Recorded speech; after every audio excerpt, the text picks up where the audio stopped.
gamers! I see like half of you saying that. Hello, hello!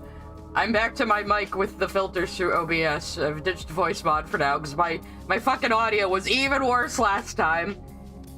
I've also made sure to keep the mic away from my fucking face, because I am a very loud person, as we all know. I also saw somebody in the chat say paint tool Psy. I'll have you know that I called myself Psy before that program even existed, because I'm old as fucking dirt.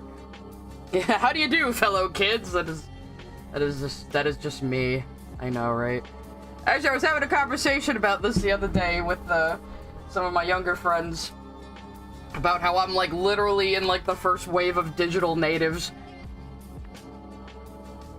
I do remember a time before the internet, very vaguely, but I started using computers when I was 10, and that was unusual even at the time, for the time period. Like my whole family's nerds, so we were kind of beyond other people when it came to tech.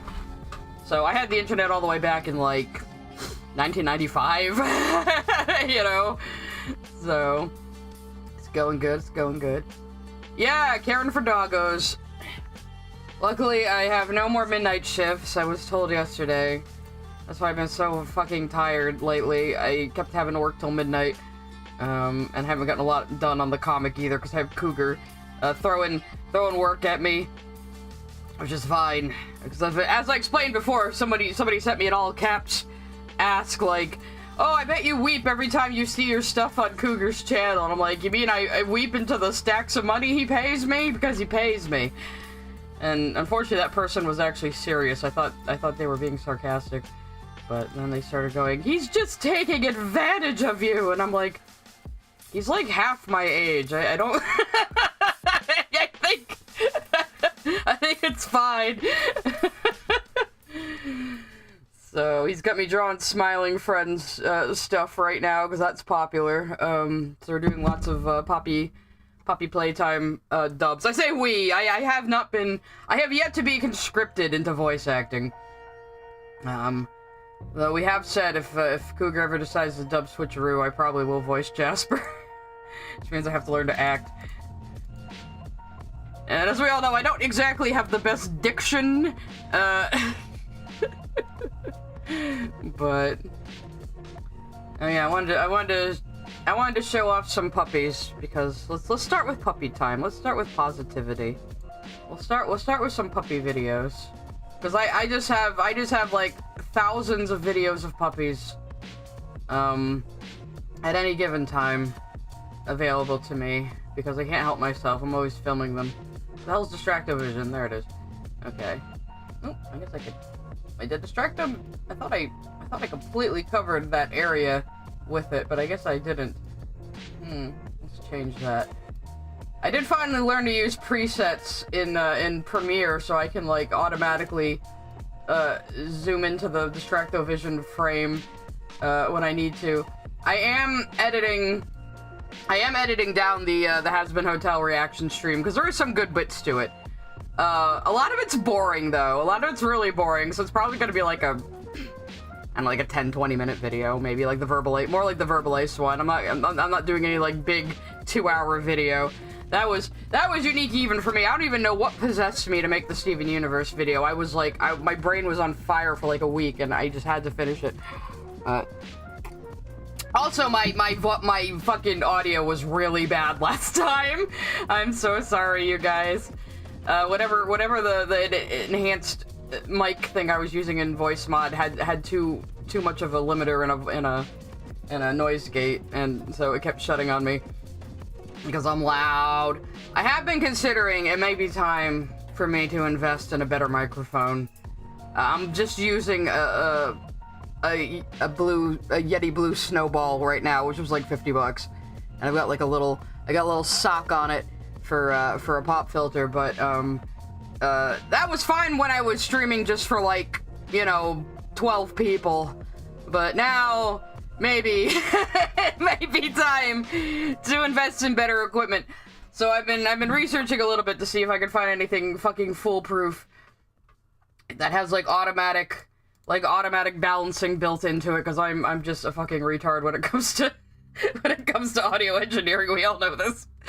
It's part of my charm. Like, every single video I sound different. It's awful. I'm such a good streamer and YouTuber, you guys. Oh yeah, I was gonna play a puppy. Here we go.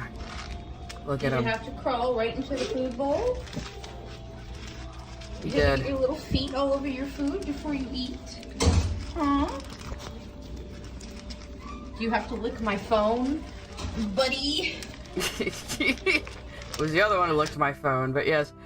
Yes, for those of you who don't know, this is what I do for my weekly income, because being an internet artist is not a very stable income. So in order just to make sure I have, like, just a weekly paycheck, I work at a dog breeder on the side. And this is what I have to put up with. Oh, we got a bath. Oh, it's so terrible. It's so terrible. He was very upset he got a bath. Yeah, you gonna file a Not complaint? appreciated at all. You gonna tell me off? I know. So indignant that you're clean now.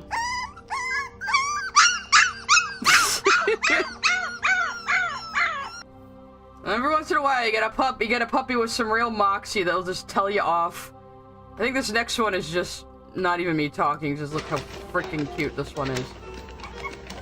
Look how cute she is. And her little face. And that's Mama's nuzzle next to her. Muzzle, rather. You can see, you can see just how tiny she is. Sometimes they're like about the size of mice when they're born. It's really hard to remember that these are dogs sometimes. They are a small breed, and then I love this guy. He's gonna look just like his mama. I call him Raggedy Andy. Because I call this type of pattern ragdoll. That is not the official word for it. That is what I call it. Yes. And of course, I am always right. Isn't that right, Raggedy Andy? I have a tendency. Skrill just sensed I was showing doggies and came. What was I gonna say? Oh, I have a habit of nicknaming all the puppies, and a lot of the times the names I give them just stick, and everybody else starts calling them that. I'm like Pink Diamond. But yeah. So the puppies don't have names unless the person buying them gives us a name to call them. So they're just called like by their mom's name and their coat color and their sex, basically. But me, I'm just like, no, you're Goldie and you're Chicken Nuggy and you're this is your name now. Oh yeah, Bobby, little old Bobby. Actually, let me find the video of him real quick. Let me go to my iCloud. I don't think I downloaded him. We have one puppy who has a case of hydrosyphilis, which can often be deadly, but his is a mild case, so he, okay, I think I can just, I'll play it in iCloud. That's just easier. So, because he bobbles his head when he moves, I named him Bob, and I call him Bobby. What's up, Bobby? You can see his head sort of. He's doing so good. His head sort of. He does have bobbles as he walks. hydrosyphilis, but it's treatable.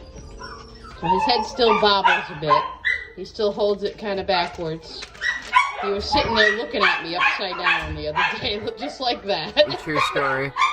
But other than that, he's a healthy boy.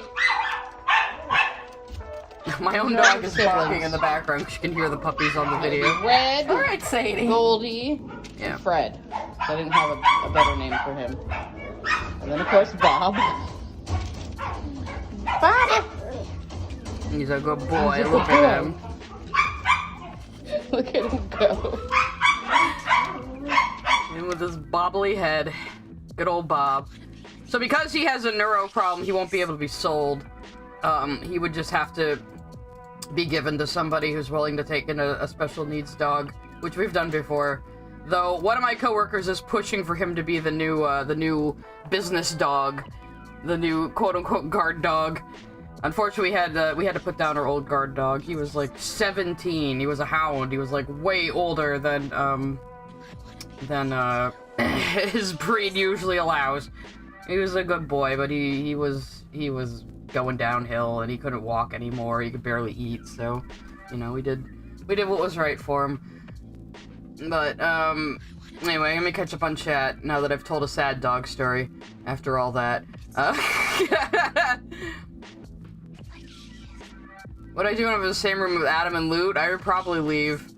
And also, what Jaden? What Jaden? What Jaden? He said, guess what? Chicken butt. You've been crying all week, Kaiser, no! Who hurt you?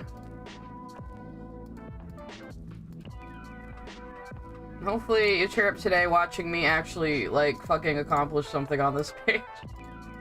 Everyone cheer me on. Oh, also, other announcement. We are thinking, Skrill and I are thinking of streaming Pal World again tomorrow. I'll definitely like, you know, advertise it beforehand if we do. Probably be like 1 p.m. EST, like the same time before. I have improved at Pal World since our first stream, and we liked the game so much, we ended up going halvesies on a private server for 6 months.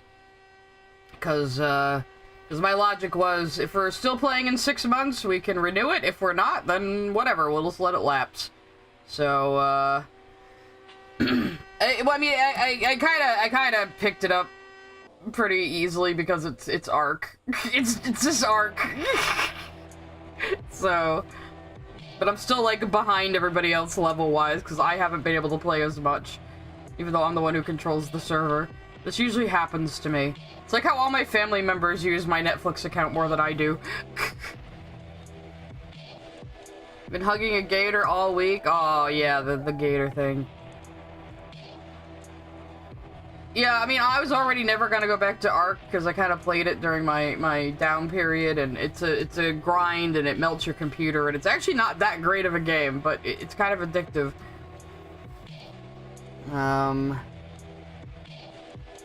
But yeah, like, friggin' Pal World is just Ark, but better. What's the angel dust in my art style? I mean, I'd probably draw it close to the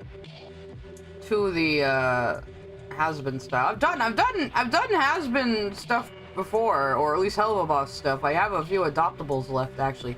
Actually, yeah, let me shill the. How dare you? I have to remember which email address it is now. No, I don't want browser notifications. Get out of my face! Oh god, every site has to do this now. Yeah, okay. Privacy policy, great. Let me accept it and get the fuck out of my face. You guys can't even see what I'm doing. Alright, let's see here. What do I have left? I haven't done adoptables in a while because mine don't sell that fast. I do like doing them though. So I do have a Ko-fi shop, by the way. Let me move that over a little bit so you guys can actually see. I have a Ko-fi shop. The reason I use Ko-fi is because you can put up digital items as exactly one copy, and then once somebody buys it, that's it, and that's perfect for adoptables. So I still have some honey agates left, and then I have some imps left. So I can kind of draw in the style. I would like to do more gem adoptables if people are interested. Oh yeah, and you can buy the digital stickers that people can get on Patreon if you want. So I think, well, that guy got sold, right? Yeah. But yeah, I have adoptables on my Ko-fi, which is size scribs with an S. I forget why I couldn't get my actual name, or I just wanted to have a short thing, but yeah. You can just prattle on non-stop about your favorite fight scenes? Well, so what? That's good. Oops, I'm showing off my streaming screen now. Okay. Let me see Jaden's story here. I'm not allowed to go to the bakery anymore because they told my dad I make everyone uncomfortable. And now as a gay you probably didn't mean to write non twice. Oh, I mean, fuck those people is all I can really say.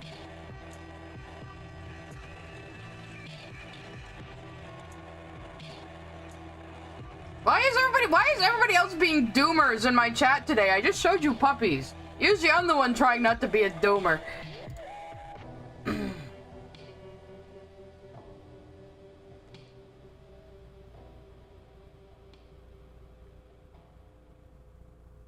Oh, Vinny Leah, are you talking about the old drama where an artist didn't draw rose quartz like fat enough for some people? You know what, that's not even reflective of the fandom, really. That happened in 2015, and there seems to be like, it seems to be just like the usual group of woke scolds who just go from like popular new thing to popular new thing, you know, finding problematic actions to have hot takes about, and you know, they'll just go after kids whose art style isn't like developed enough to like differentiate body types yet, you know. It's so stupid.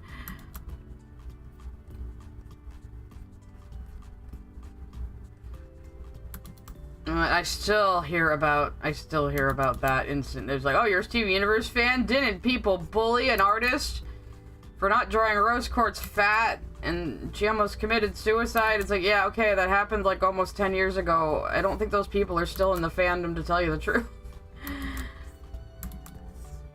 It's like people who just like come up with like Vivzy Pop's list of sins that they have pre-prepared to rattle off at you without any context. Actually, somebody did that recently on Twitter, on my post about how. Oh, thank you, Kofi Streambot. You must have been listening to me. I don't think it did. It's just a coincidence.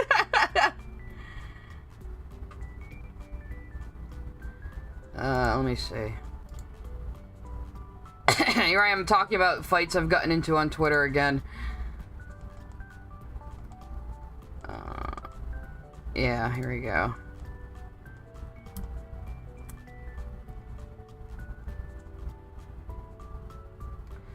Yeah, okay, so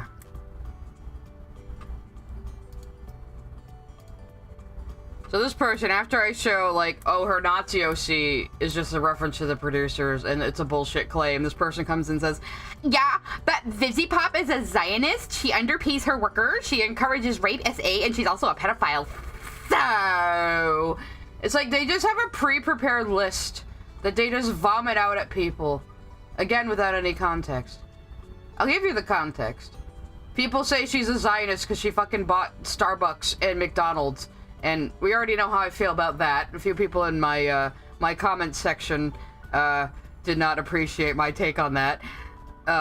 Speaking of which, the last stream is the VOD of last stream is staying up. The Has-Been Hotel Lily Orchid reaction.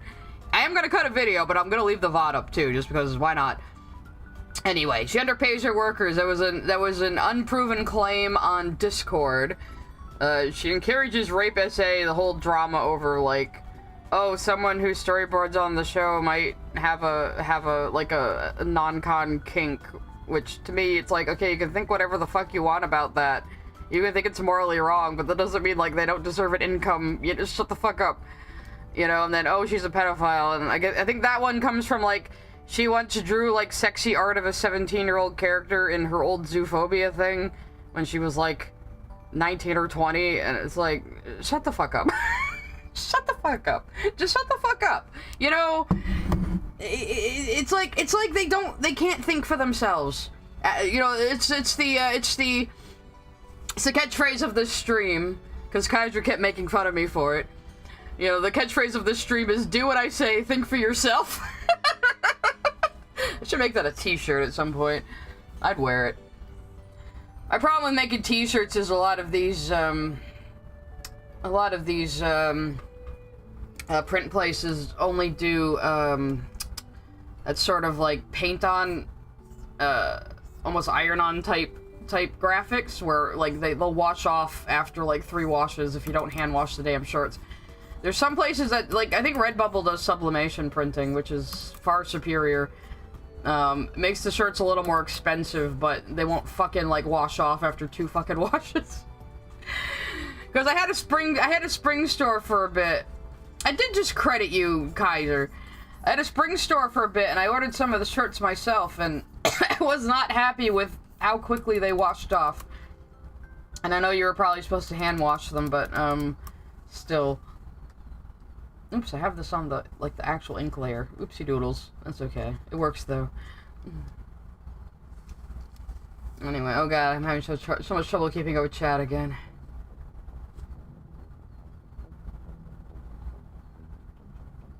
You never met a reasonable SU fan before me. I mean, they exist. I mean, if you're only talking to people on Twitter are just fucking insane.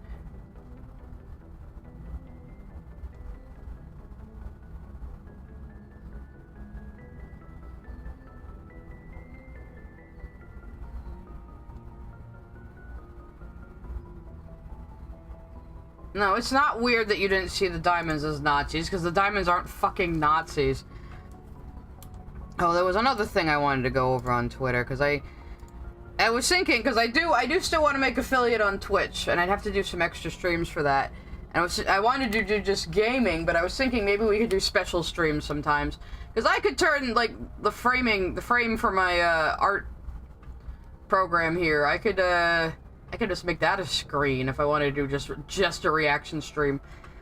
But one thing I was thinking of doing was a stream to demystify AI. Because this little guy has been going around Twitter and people are freaking out about it. There's people on one side saying, haha, we can now replace artists, and there's people on the other side saying, oh, you'll never replace us. But the whole thing about this is, this technology is still useless. Because look what the prompt was. A short, fluffy monster. A short, fluffy monster. That was the only description they gave for this creature, and the AI made the rest. So the next time they type in short, fluffy monster, it's going to make a completely different one. And they would have a lot of trouble making this exact character again. So the AI can't take this character and put it in different scenes and put it at different angles. It's just fucking impossible. Especially if your only prompt is short, fluffy monster. It'll be a completely different fluffy monster every single fucking time. So don't worry about it is what I'm saying. I still think this technology is cool, but it really is useless, except as maybe just an assistant to designing things. It just... It's never gonna understand context. And, like, say you want a revision to this, you can't revise it. There's no model, you know? There's no animation file. There's nothing. There's just this generated video. So you can't even go in and, like, say, like, change the arm movement or anything, because there's no fucking file. It's just a flat image. So... I don't know, a lot of people, both on the love and hate side of AI, really, really overestimate what it's capable of. Someone who's deep into Wolfenstein shit, the comparison of the diamonds and Nazis always pisses me off. Well, like I said in the video, environmental message. It's pretty fucking obvious.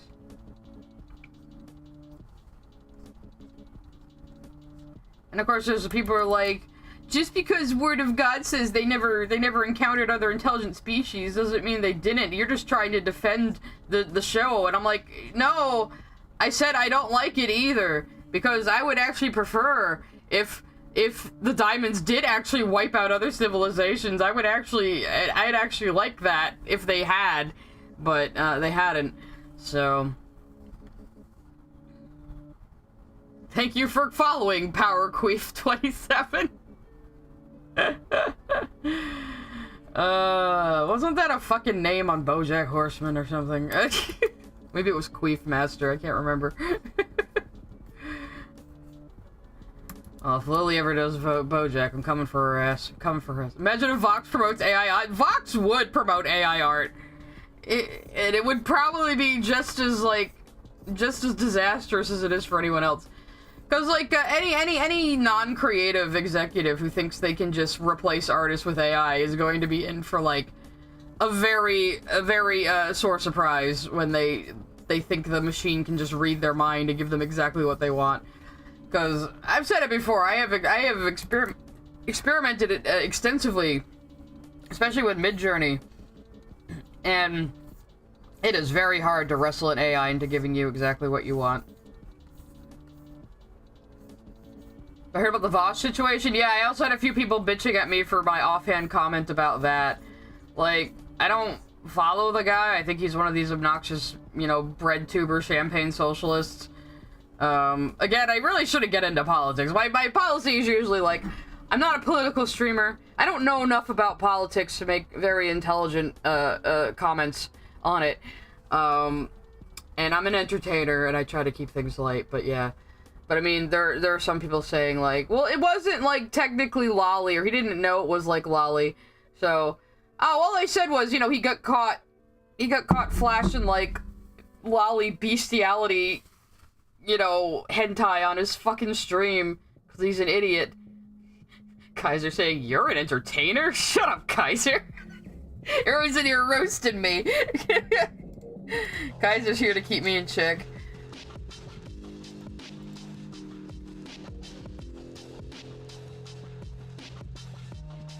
But yeah, dude openly says he likes, like, horses carnally, so, like, that on its own. Someone's like, well, people were clipping, like, right-wingers clip him out of context, comparing, child labor to child sexual abuse materials, and I'm like, no, that comparison is incredibly fucked, and something only a pedophile would argue. I'm sorry.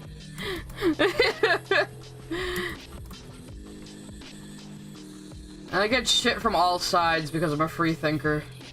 I never, like, allow myself to just be handed a position to believe. I have to look into shit myself. And so people are like, how can you be a leftist and not think X, Y, and Z? And I'm like, because I have a brain, and I use it.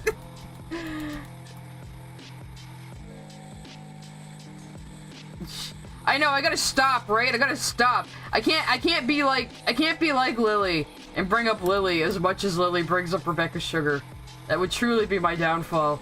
I have to mitigate this immediately. we need like a way for you guys to shock me every time I mention Lily or something.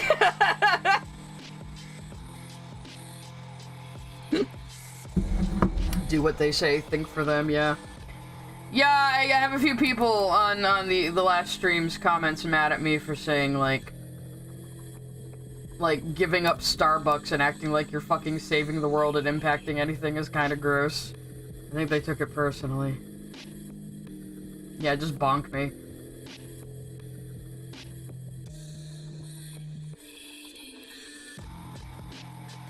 I mean, Lily's sister seems to also have a vested interest in taking Lily down, you know, for understandable reasons. Again, I can't completely comment on the situation because a lot of it is just, you know, just two sides telling their side, though. I don't trust a word Lily says on a lot of things. Yeah, I mean, like earlier, so people are saying Vivzy Pop's a Zionist because she bought McDonald's. It's like, if you boil everything in politics down to consumerism, you're just an idiot. I'm sorry. You know, like, yeah, what is happening overseas is tragic, but you know, these types of tragedies happen all the time. This tragedy has been like a slow train crash for 7 decades. You not buying Starbucks isn't going to change that. Is what I'm saying. Some people were taking it as I said you can't care about the situation at all. No, care, but you can't be yelling at other people for consuming products. And you can't be yelling at other people for just living their lives while terrible things happen in the world, because terrible things are always happening in the world. And if you try to worry about all of them, you will make yourself sick. You will drive yourself crazy. You can't have survivor's guilt for the entire world. It's not good for you. And I mean, I know, when people are young, when they're young and energetic, they're like, I'm gonna change the world, I'm gonna fight all the injustices out there, and then as you get older, you start to realize things are way more complex than that, and you know, you're not gonna change minds by boycotting products and giving speeches and yelling at other people on Twitter. It's, yeah, I know, now I'm doomering. I gotta stop it. But that was my point last time. Just Well, let me give you guys an anecdote of why I feel this way, because, when 9/11 happened, I swear I'm going somewhere with this, when 9/11 happened, I was about 19, I think? 18 or 19, and I was working in a department store at the time, and it wasn't even a month after it happened that we started getting all these plastic tchotchkes in, to sell to people, like, oh, firefighter memorial plaques, firefighter memorial, you know, frame pictures, 9/11 memorial, this and that, and of course a bunch of American flags made in China to sell to people, and it was disgusting. I found it absolutely disgusting, and I still find behavior like that absolutely disgusting.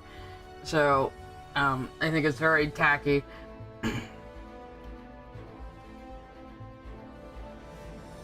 Yeah, exactly like that, Fanatic, where people were, like, going around making young female streamers cry because they were playing fucking Hogwarts Legacy. They were streaming a hot new game, which is their fucking job, you know?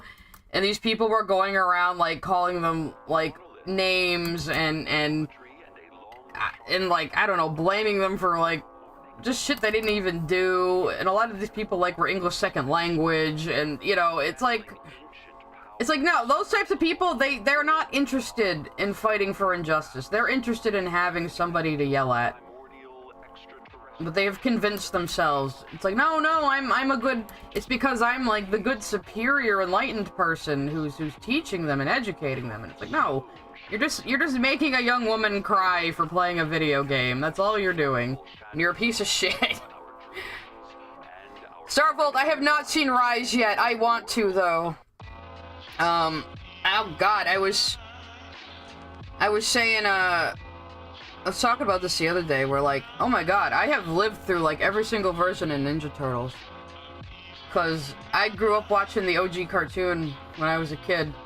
So I have, like, I've been here for, like, every single iteration of Ninja Turtles. That's kind of weird to think about. But yeah, I loved Ninja Turtles as a kid. I fucking loved it. But, and I saw Turtles Forever a while back. That was really good. The animation in Rise is just incredible, though. Like even with their budget, like, the things they've managed to do, and the workflow they've managed to create for that show is just so good. Yeah, I did notice, like, the personalities of the Turtles are a little different. Cause, like, Leonardo's now the asshole. And Raphael's kind of the dumb one, and Raphael was always my favorite because he was kind of a jerk, so I'd have to get used to that. It was like one time somebody sent me, like, a clip of the 3D show, and I heard Rob Paulson's voice coming out of Donatello, and it gave my brain whiplash because Rob Paulson voiced Raphael in the original cartoon. And I was just like, wrong! Oh god, Jaden. Yeah, they did. How much had to pay you for me to draw Jasper saying, nah, I'd win? I could probably just sketch that at some point. Yeah, Venus de Milo, Jaden, was, the live-action female turtle, and it always insulted me that they named her after a piece of art rather than an artist. Because, you know, like, fucking female artists exist even in the fucking Renaissance. You could have found one to name her.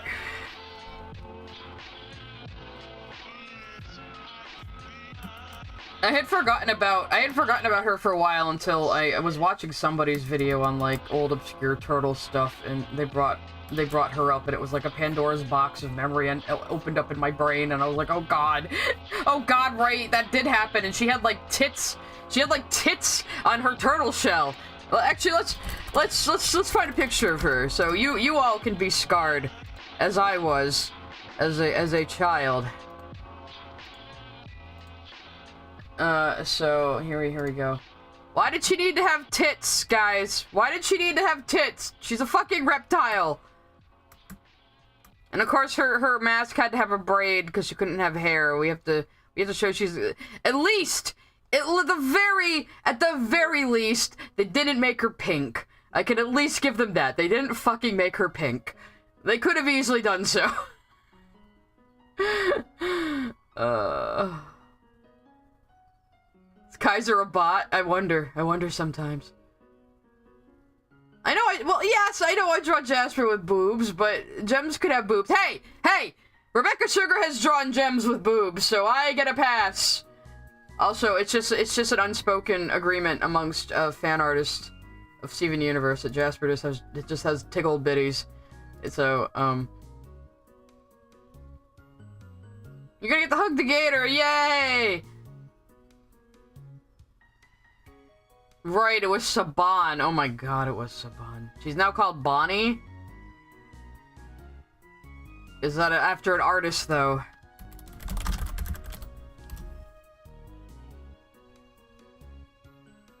Still could have named her after Renaissance. There was a Renaissance female painter, but I can't remember her name at the moment.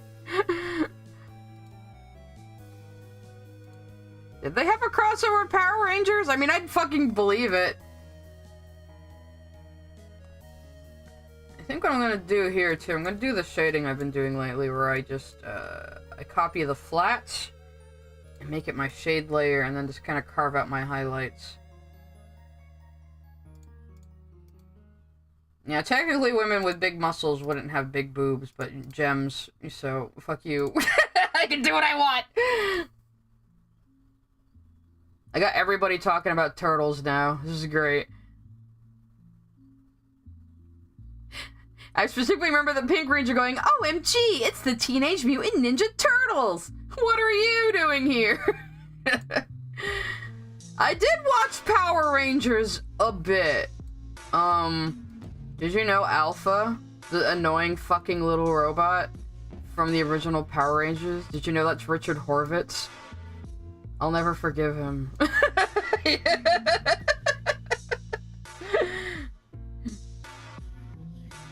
Oh, did I not color in her fucking teeth in that area? I guess I didn't.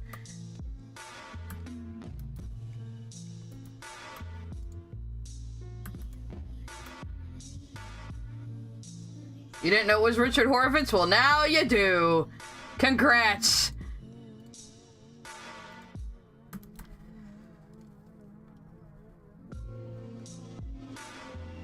Know some of the chapter? That's good, Jaden. You've been plugging on along with that project. Maybe writing will cheer you up.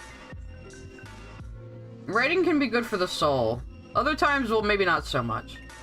What was the Hemingway quote? I think it was Hemingway. Maybe not Hemingway. It was one of them. One of the old writers said something like, writing is easy. You just, you know, you just bleed. Let me find the actual quote. I'm so bad at this.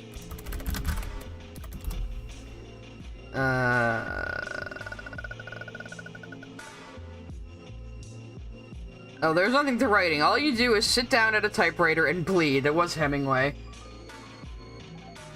Who, famously did not have the best end. I do think most creative people are a little crazy and depressed, though. That's just kind of, might be what makes us who we are. We all kind of have mental problems. Name me one creative person who isn't a little crazy. You can't. I'm sure there's at least one.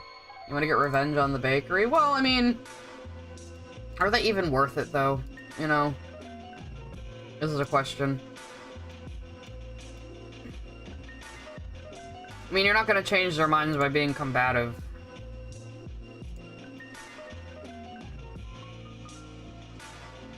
Yeah, I'm still missing some areas, apparently.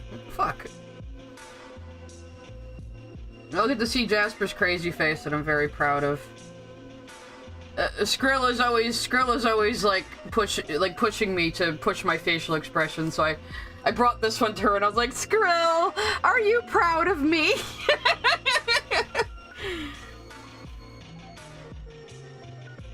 Yeah, but you can't be like, oh, I don't know, you're mistreating me because I'm autistic. I don't know. It's probably not gonna ingratiate you to them anymore, you know? That's what I'm saying. Some people just aren't worth it. But again, anytime somebody's giving you, like, guff or looking down on you, what you should ask yourself is, who is this person? Why does their opinion matter? You know, who even the fuck are they? like I'm always struck with the audacity of some people online to just like waddle up to you and start demanding you act the way they tell you to, and it's like, who the fuck are you? Who are you to me that you think you can talk to me like this?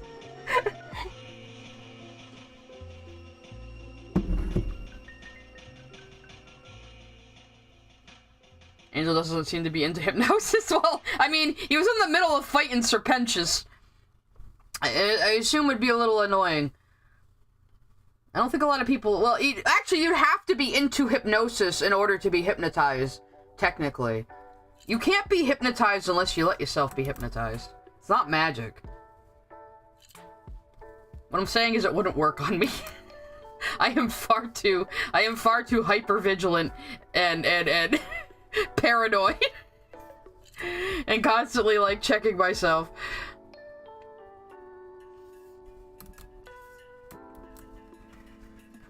Oh, right. Kaiser's sending me things. I should check it out. What have we got here? Oh, damn it.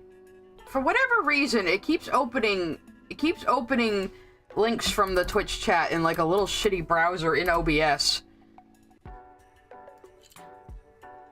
Oh, is this the wait. Is this related to the Snoot game? Or is it related to Volcano High? Or is this style just this weird, like, Studio Trigger furry style just becoming popular? I like it. My own stream is in the thing.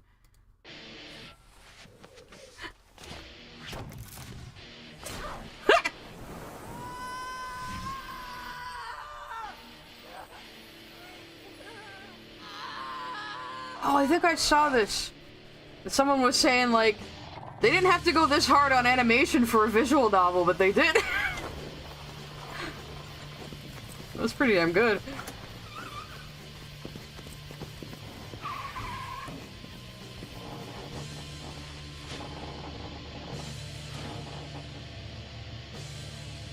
Yeah, it's like that weird kind of sketchy style Trigger uses sometimes, and Gynax used for like Furikuri, and trying to think of what else. I guess Gurren Lagann too kind of had a style like that, where it's a bit sketchy, but like has a lot of high detail. You know, it's a good style, but it seems to be becoming like a thing in furry spaces.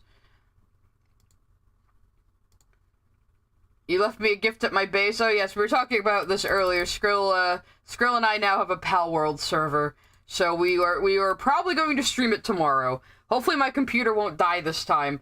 So far, I haven't had any problems with the game itself. I don't know about streaming though. I did order some fans. I'm gonna install a couple of new fans on my computer because I have room for them. So if it is a heat problem, hopefully that will solve it. Cause I mostly vent out the top, but I was getting a lot of heat yesterday out of there that I didn't like. So, you got trapped in a rock? Oh, I know, right? I loaded up the game yesterday and was trapped underground. I managed to roll my way out. Oh, it's the same video you sent before. Okay, cool. That was very cool, though. I'm so happy to see indie animation winning in any form, honestly. Furry content has origins in anime? I wouldn't be surprised. Furry content has origins just in a lot of things. It came from many different things. Not for me, but I'm not that great at drawing animals, if only. I could be making doctor money. I would just have to sell my dignity, that's all.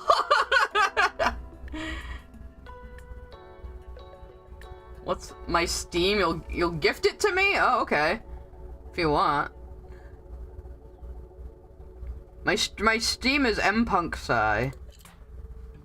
I guess I'm gonna have to play it on stream then if you gift it to me, Kaiser. So maybe that will have to be my next game stream. I was trying to think of something to start with because I was originally gonna do what's it called? Help Wanted 2. But I've been so fucking exhausted from all the extra time I've been at work. Hang on, I'll just paste my Steam profile in the chat. Why not? That totally won't backfire on me, probably. If you guys want to spy on what I do. Actually, I do have a Steam instance for Distractovision, don't I? I turned off the Chrome audio, but not Chrome. I'm dumb. There we go. There's my Steam profile. I've literally been on Steam for like over a decade, I think. I put all my rarest achievements, which are of course all from like weird little indie games only I play, and Civilization 5. So, yes, well, I've been playing a lot of Power World. Who would have thunk? I've also been playing a lot of Tavern Master. This game is actually really fun. Oh yeah, No Man's Sky just had the Omega update, so now people who don't own the game can also play it. And the new expedition is definitely to introduce people to the game. It's pretty good. But yeah, Tavern Master, actually, if you're looking for like a good little indie game where you organize, oh, that's pretty. Where you can build and you can organize your business, if you like that sort of thing. I highly recommend. Can I go to the store page though, please? And it's a good one. You can kind of run it in the background because like during the day you're mostly just getting the customers in and stuff. So it's a good one to run while I'm drawing. And I like it a lot. It's very cute. And it's an indie game by Untitled Studio. And it's only like 15 bucks. Good shit. Honestly, I have been playing mostly indie games lately. The AAA game industry is just as bad as the movie industry right now. So I've been playing No Man's Sky, Power World, and like little indie games like this. And that's like literally all I play right now. I was like shouting out the indie games I'm enjoying though. Do I like boomer shooters? Nah, I was never into like first-person shooters really. Just not my thing. I'll only play like a first-person shooter if it has like a good gimmick. Like I like Borderlands 2. I'll play that with people. I enjoy that. And third-person shooters, I like Mass Effect, but that's more for like for the storytelling and stuff. I do want to do the Mass Effect Legendary Edition as a game stream eventually. My game streams might be a little more random than my weekly art streams, so if you guys are okay with that. I've heard a lot about Helldivers, but again, I'm really not into shooters or military games that much. Or really at all. I like games where I can build shit. I like games with a good story. And the only game I've wanted for the last, like, fucking 9 years is Dragon Age 4. And now they've, like, fired all the good people working on that game, and I'm just devastated. And then my best friend's husband made fun of me for still having hope. He's also a Dragon Age fan, but he gave up a long time ago. And I'm like, no, it could still come out good.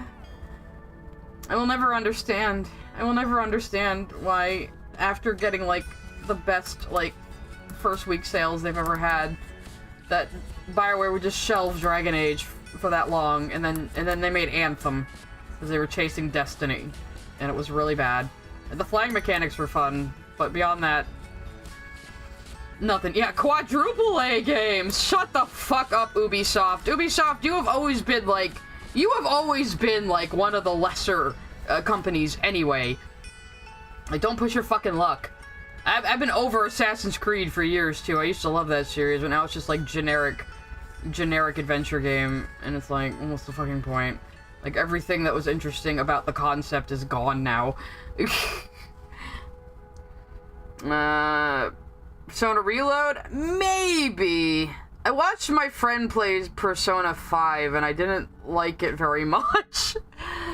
I thought the story was kind of bad. He ended up rage quitting it, and I watched a different streamer finish it, and it was still bad. I'm sorry. The new Avatar show, honestly, Doc, I was like a little optimistic about it at first. I was like, oh, okay. Like, the costuming looks really good, you know? Yeah. But then we started hearing the opinions of the people who made it, and any hope I had swiftly went down the drain. Because they kept saying shit like, we want to make it like Game of Thrones, and you know, well, that maybe worked in the cartoon, but this is our show, and that's never a good sign. I mean, they don't even call it the original, they don't call it Avatar The Last Airbender, they always call it the cartoon. And you can just tell from that they don't hold animation in very high regard. And then the thing came out about them saying, well, we thought Sokka being sexist was problematic, so we took that out. And it's like, he was like sexist in the most mild way, and he's a teenage boy, and it seems like waterbender society is kind of sexist anyway, you know?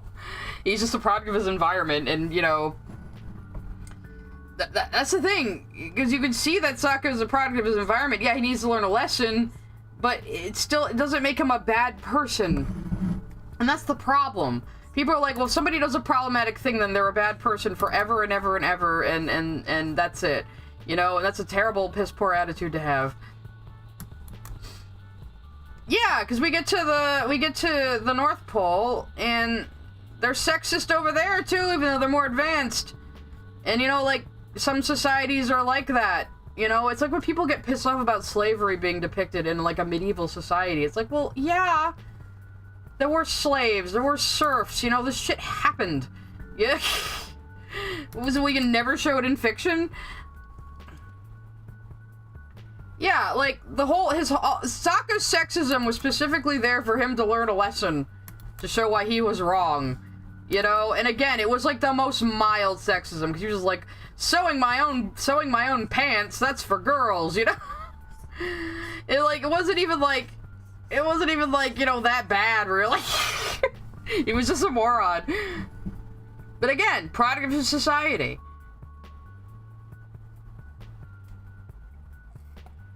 So yeah, now I'm thinking this show is just gonna be one of those lifeless live-action remakes that, like, hits all the beats of the show but doesn't understand any of the spirit or the point of it. So it's gonna be like the Disney live-action remakes, basically, is what I'm saying. I might watch some of it, maybe. We'll see how bad it is. Like I said, I do like the costuming, like, a lot. And I saw live-action June and was like, okay, when's the show out? Like, yeah, okay, I'll watch. It was, Humana. Let me find a picture of her, actually. Avatar live action, June. Let's see. Yeah. So, I was skeptical, and then I said, okay. Well, so when's the show? I saw this. Yeah. So I saw this screenshot. I was like, so when's the show coming out? I might. Yeah, I'll definitely give it a shot.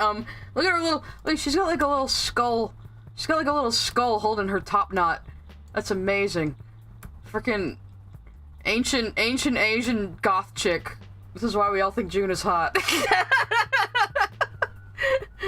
Like, oh my. I'll watch that episode and nothing else. I don't know though, she's not gonna sound like Jennifer Hale. I don't know. that was another big boost for June's character. She was voiced by Jennifer Hale. Who, if you don't know, is Commander Shepard. The only Commander Shepard. I refuse to recognize male Shepard. It's not like even a misandrous thing, it's just I fucking hate male Shepard's voice acting. I don't even hate Mark Meer as a voice actor, I just think he was miscast as male Shepard. Which doesn't make any sense to me, because they had Brian Bloom and Steve Blum, like, right there. You could have fucking given male Shepard Spike Spiegel's voice. Come on now. That would have been amazing. And then maybe I would have played a male Shepard. Every time I've tried to play male Shepard, I can't. He doesn't sound in the scene. He always sounds like he's reading off of cue cards. You know, it drives me crazy. And then he has, like, the conviction of, like, an ad about butter, is what I always say. And I tried to play a Renegade male Shep one time. I was like, well, maybe if I play Renegade, maybe if I'm evil, it won't be so bad. But he just sounded cranky. And I couldn't take him seriously. So I've never finished a play if there was male Shepard. I just can't. His acting drives me nuts. But he's a good comedic voice actor. Like, he does all the Volus voices, too. And all the What are the other ones? The Vorcha? The goblin-like ones? He does all the funny alien voices. He's just not good as a leading man. I'm sorry.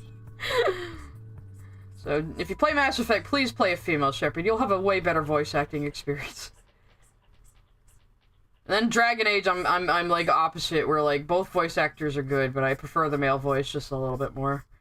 So, he's just a little funnier. Though female Hawk is Ciri from fucking The Witcher, so...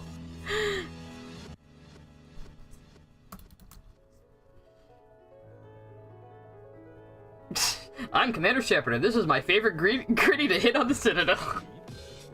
You ever do that where you give your little Commander Shepard spiel to every single store on the Citadel? So every single store you enter, it says, "My name's Commander Shepard, and this is my favorite store in the Citadel." I love that the game lets you do that, too. I love when games let you fuck around like that. It's great. Like in 2, if you decide to just fire a probe at Uranus, Evie calls you out on it. She's just like, "Really, Commander?" And then you do it a second time, and she goes, "Probing Uranus." It's good shit. I'm one of those fucking weirdos who love the planet scanning in Mass Effect 2. I did it so much that I had more supplies than I could possibly use when I started a new game plus. Oh, right, the Borderlands movie that, like, I wasn't even aware of until I, like, just yesterday saw the poster. I'm sure it'll be bad. Borderlands 2 is the only good one. This is my hot take I'm gonna get yelled at for this week.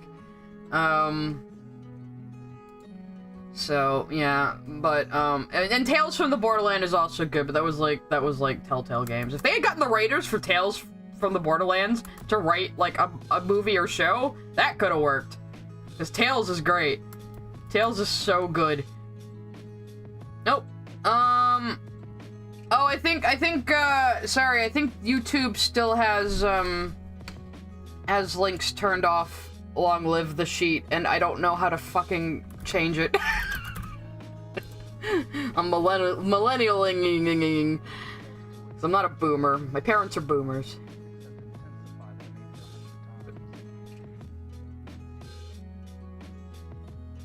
Oh, is that why I got blocked?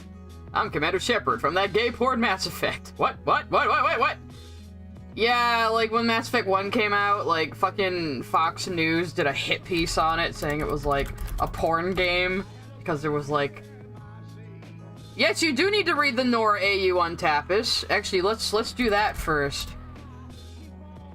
Let's shout out another Steven Universe AU first. Which I've shouted this one out before, but... Oh, there it is. We got James Gunn at home! Yeah! Oh, is that the prologue? Okay, it is the prologue. I'm not showing the recent pages. But... Yeah, if you want another Steven Universe AU to read, Blue A Universe is a good one. So we have a mom swap. Blue is the mom. The kid is Nora instead of Steven. But that isn't the only change. In this one as well, the Crystal Gems actually won the war, and Rose is hunting down Blue Diamond as the last one she needs to get to fix the corrupted gems. And also, we have a Jaspinel permafusion in this one too, named Carnelian.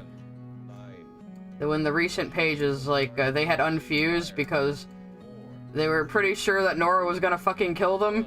Yeah, there's I love her Spinel design. Or her Spinel design. I think Dio's, I forget. Whatever. So, yeah, Jasper and Spinel have a permafusion in this one. Ever since Nora showed up, they've been like, "Oh shit, we can't fuse because it's Blue Diamond and she'll murder us." So yeah, there's now a resistance force on the side of the diamonds against the Crystal Gems, because the Crystal Gems are now like the ruling power. It's so good. So it's not just a mom swap, it's an everything swap. It's great. Just like Chekhov with White Diamond AU, they play with the lore, like, a lot.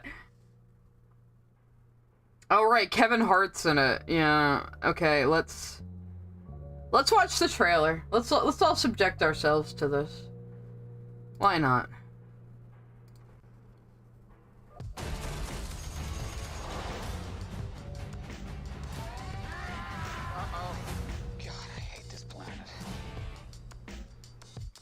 What the fuck?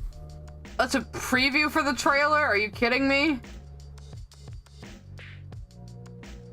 Oh. I thought I clicked on this one. What the fuck? Okay.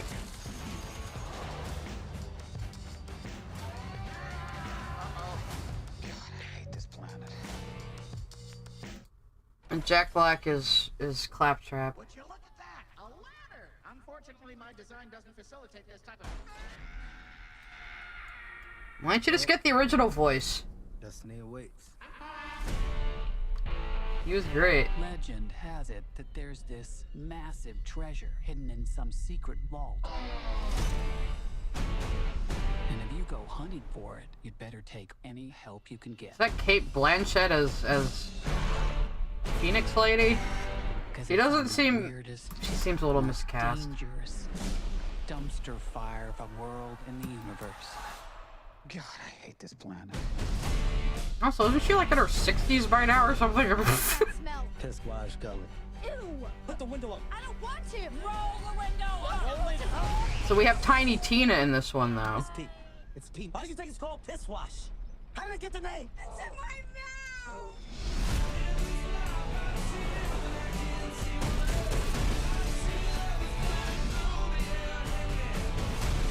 Do you know how many people have died? This is another one that's like, okay, I like the costuming and stuff, We have but something they don't, baby girl. Okay. What? Major the issues. acting seems bad. Though if every actor is bad in a movie, that's on the director. Time to make it rain with your body parts.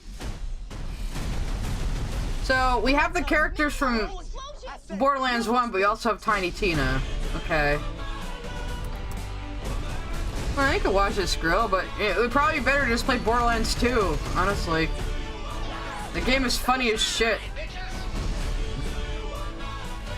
Ooh, mine's bigger. Who's playing Tiny Tina? She looks familiar. So you asked for it. There's only one of you in the world, and you're special. Uh-oh. Kill them all. Like, the design of everything looks really good. I just wish they had gotten, like, lesser-known actors who fit the roles better. You know? Like, is there really any reason for Kate Blanchett and Jamie Lee Curtis to be in this movie? You're a serious actor, people. Come on. What's happening right now? I'm expelling the excess lead. I can't go if you're looking at me. Actually, scrap that. I can. I really can. Actually, it's helping. Are we really waiting for this to finish? Keep looking at me. No, not a single joke made me laugh. That's bad. I laughed at, like, somebody getting hit in the face with something. That's not really a joke. Who is playing Tiny Tina in the movie, though? Borderlands movie, Tiny Tina. Ariana Greenblatt. What the fuck has she been in? She looks really familiar for some reason. Oh, she was in Barbie. That's why she looks familiar. Okay. That's why. I was like, who the fuck is that? She was the kid in Barbie. Okay, okay. Now I know. Now I know. She was pretty funny in this Blue A universe again. Go read that. Anyway. Look, sometimes I get a little face blind, okay? Also, she had blonde hair in that one, so can you blame me? But yeah, I was like, her face is super fucking familiar. Who the fuck is that?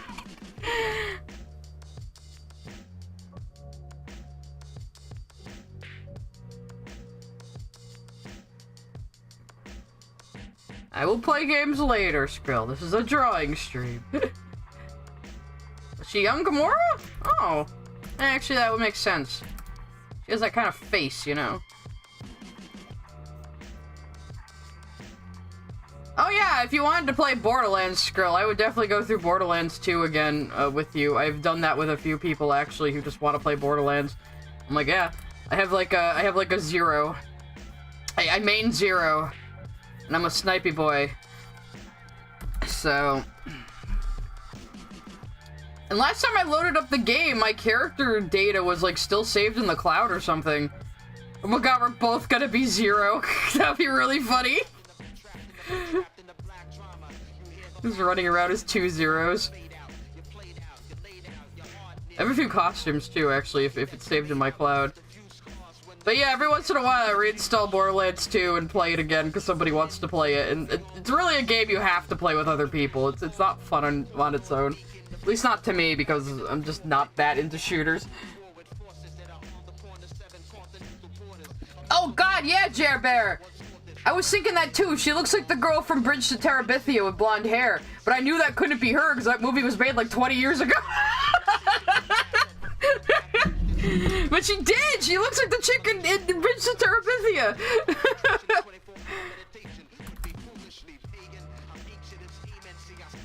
Randy Pitchford, yeah, he's kind of a douche. I know Anthony Birch is kind of gone now. Unfortunate, since he did write Borderlands 2, and it is the funniest one, but he is also kind of a piece of shit.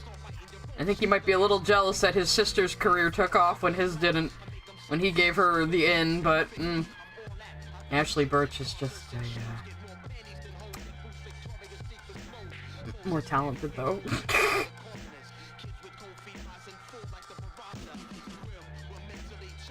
The fact the trailer uses a 70s pop rock song just makes the Guardians of the Galaxy comparison more painfully obvious. Oh, you're right. That's probably why they adapted it, too. Because Guardians is, like, the only thing people care about in the Marvelverse anymore. So they want to adapt something similar. That happens all the time.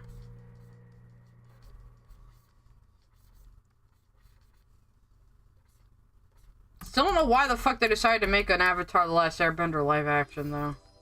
Like, the original show is right there. Go watch it.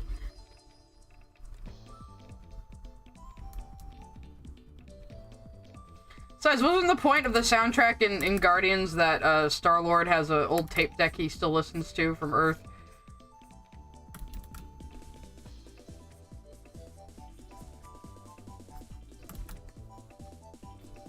Like, it was thematically relevant to have, like, 80s pop music in Guardians. Alright, Moon Girl and Devil Dinosaur. Hey!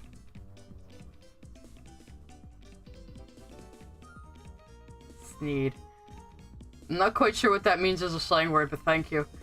And yay, my stupid little React thingy is operating faster now. I don't know why. I kind of refreshed my my Stream Elements overlay for the YouTube stuff. I've got the little scroll of super chats out there, which I guess is just gonna do every single super chat I've ever gotten. So there's that, and it also has the YouTube chat on it. My overlay is actually a little complicated.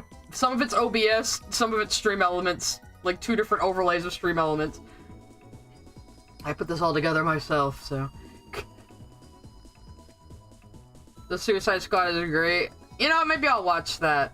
As I did hear it was better than the original, and I always said, like, fucking Margot Robbie and Viola Davis are perfect casting for Harley Quinn and, Amanda Waller. And it just sucks they didn't get a good movie. Sucks what they got was fucking Jared Leto Joker. God.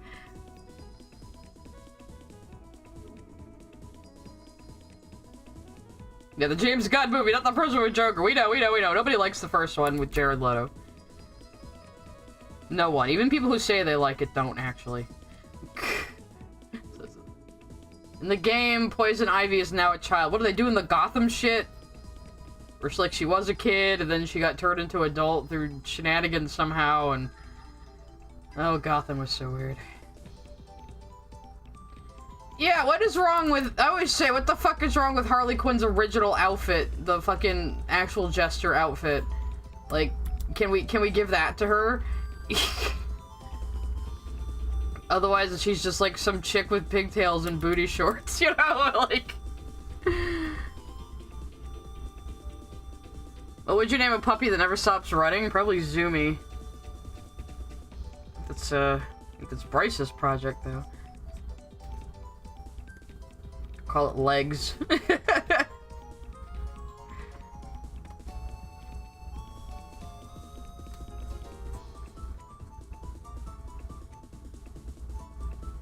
Funny how some people were upset with how R-rated the second Suicide Squad film ended up as, right? Like, it's called fucking Suicide Squad. Like, the comics were never aimed at kids either.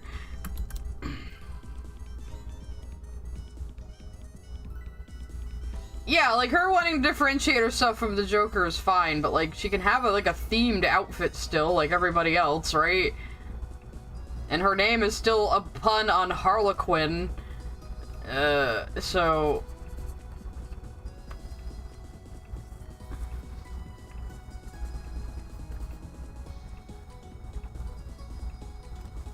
Alright.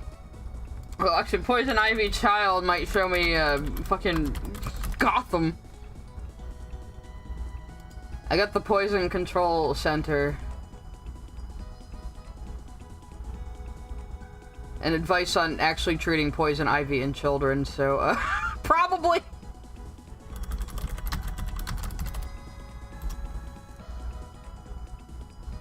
Well, there's her awful, like, Arkham City design. Which I fucking hate this design so much. Makes me wonder if they were just gonna have her be naked at first, but like, why did you just slap like a red shirt on her? It looks so dumb. I would be better. I would like this design more if she just had like a bra like the leaf panties here. It would look better than whatever the fuck this is.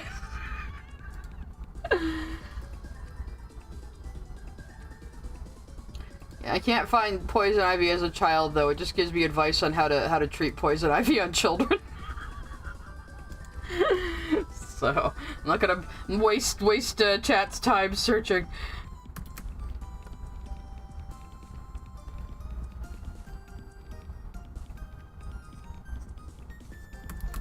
Doing my opposite shadows now. Yeah. She should just have like just under her hair be shaded, so I'm probably like just reveal her whole face here. Every once in a while I mumble about what I'm actually doing art-wise.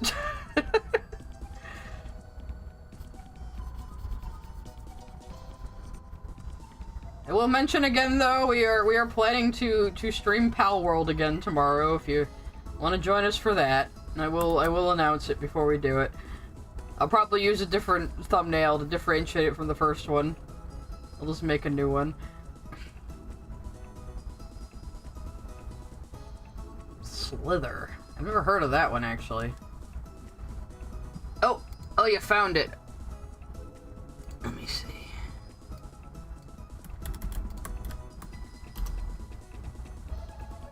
Arkham fans are very upset over Suicide Squad's child Poison Ivy. Ah! She looks like one of those leaf people from Guild Wars. Why is she a kid, though?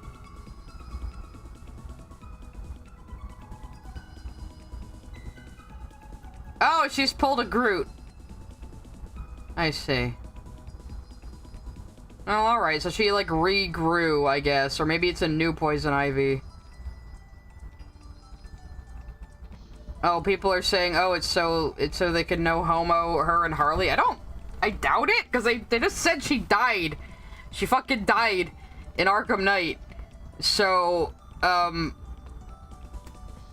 think this was just a way to bring her character back. I don't find this to be very egregious. Out of all the things in this game.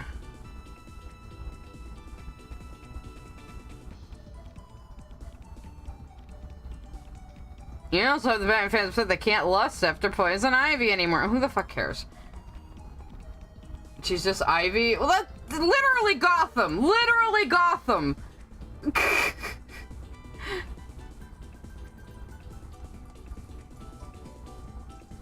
No, of all the things wrong with that game, I don't think that's one of them. Because if it's just like it seems like a comic booky way to bring Poison Ivy back after they killed her.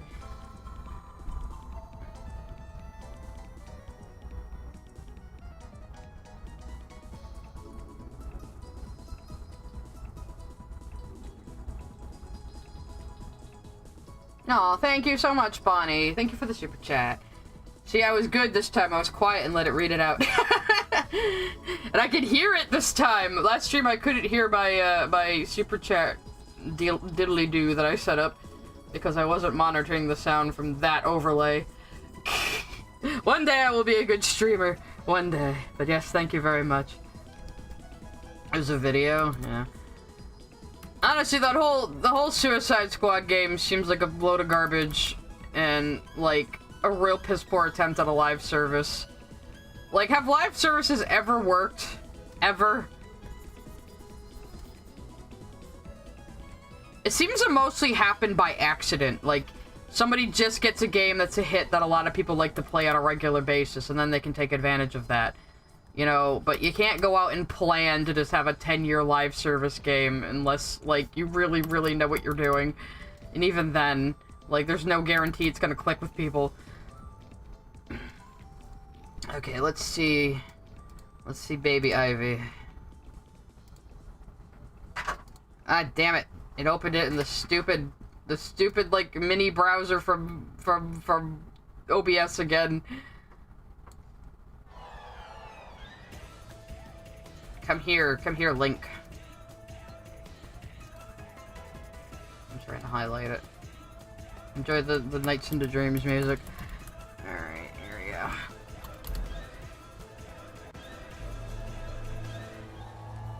So here she is. Thought she'd be taller. Are you serious right now? Poison Ivy is a redhead. This is a plant. You might be the dumbest. Dialogue sucks.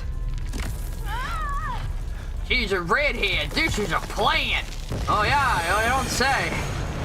Good observation, asshole. There you go. I should probably turn off my music while this is playing.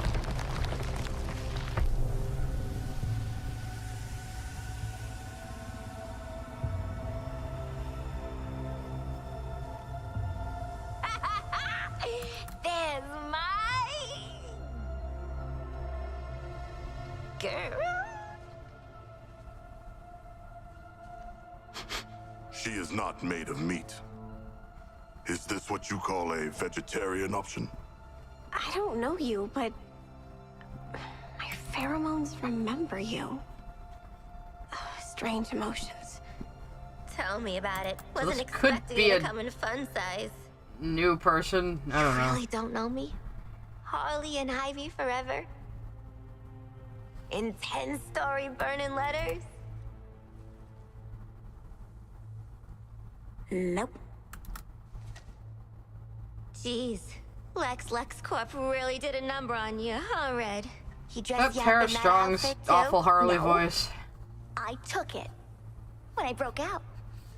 He shut me in a room in his tower. If I worked on the things he wanted, I got a whole hour of sunlight every day. What did he want? Weapons, making them more effective against the alien invaders. You know, they're very susceptible to plant toxins. And, I know all about plant toxins. We know. That's why they call you Poison Ivy. It's just Ivy, weirdo. So you remember your Where's Lex name, now? but not I don't like know. people you knew. Something spooked him, I guess. He got in his big robot suit and stomped off. Yeah, I know that look. Who you murdering? The corrupted things that are yeah, coming. the physical acting and the All of them. animation's really They're poisoning bad. the earth with their gross bodies. So I lured them here.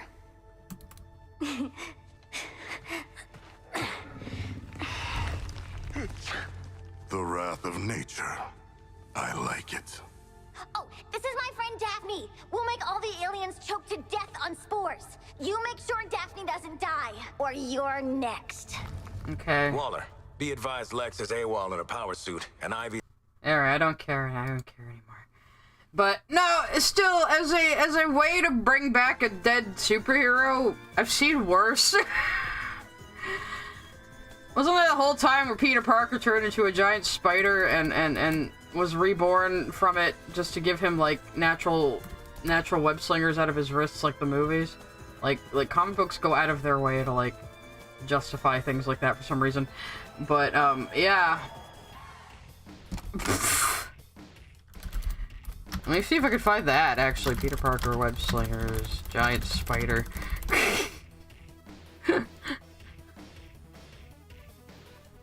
Oh, no, I can't really... Oh, here, no, actually, no, I did find it. It's in a Screen Rant article.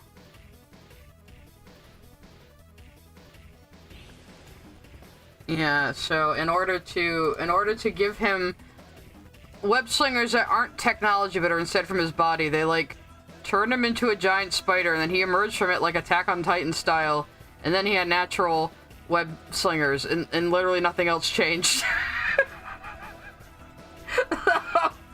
Comic books do be like that sometimes.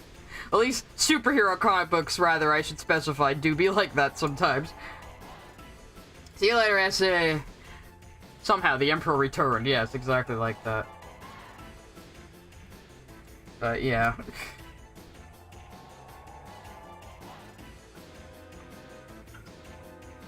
Ugh, excuse me.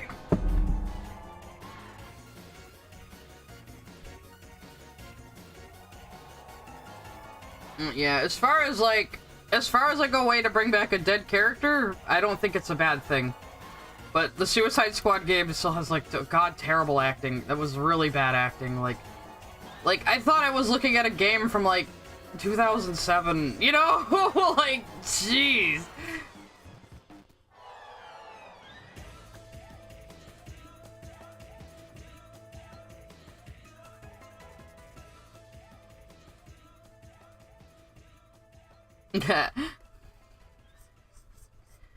Nah.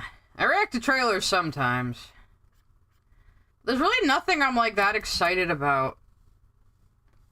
I heard Orion in the Dark was actually pretty good. I don't know, I think it's out. I thought I saw somebody talking about it. I remember seeing that trailer when I went to see Wish, actually, to ascertain just how bad it is. And oh boy, was it bad. But I got to sit in a nice comfy seat at my local theater that has, like, heating and like a leg rest and vibration, so that was fine. I mostly just went out of morbid curiosity.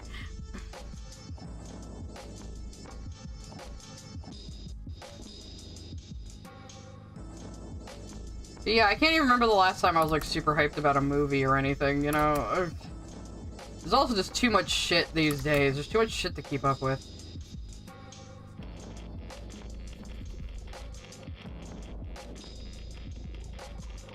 Dev Patel is going to be like a John Wick type character? That's interesting.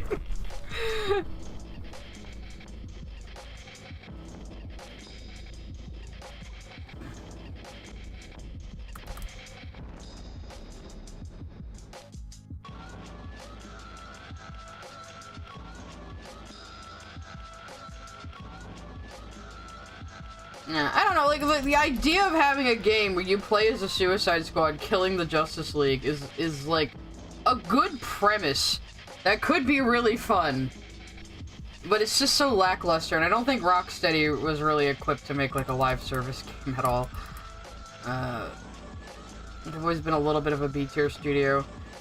Though, like, I've said before, I played Asylum and City. I liked both of those. I fell off, when Arkham Knight came out.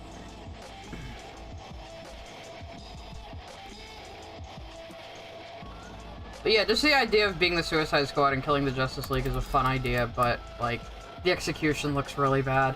Like, like, to kill a superhero should be like some Season 1 The Boys, like, shenanigans. Where it's like, they have to be really clever. Especially the ones with no powers. Like, they have to be really smart about it, and they have to, like, be really underhanded about it. You know, that would be fun. Like, make it, like, a huge fucking spectacle to kill Batman, you know? And none of this, oh, they're all brainwashed, so we have to murder them stuff. Just do a whole Kingdom Come type thing, where, like, the supervillains just take over. Do, like, an Elseworlds thing. Why not? Superhero comics do it all the fucking time. And even superhero movies are starting to operate like superhero comics, where you have to see all the individual movies before you're ready to watch the big event one, you know? It works just like fucking superhero comics. It's getting kind of stupid, actually.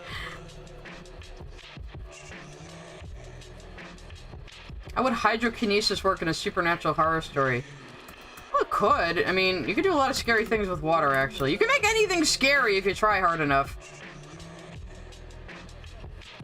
I guess it was that time Stephen King tried to make toilets scary and didn't really succeed at that, so maybe not everything can be scary, but...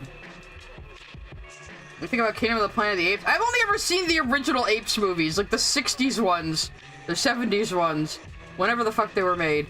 I've only seen the originals, to be honest. And I do like them a lot, but, honestly, I don't even care about superhero movies anymore. I really think they should have taken a break from them after Endgame and then, you know, made a new, like, series of movies or like, stuck to individual ones that didn't have to lead up to, like, world-ending stakes or something. What's up, Sadie? Doggy just came up and bumped my chair. I don't know what she wants. It's not time for food yet.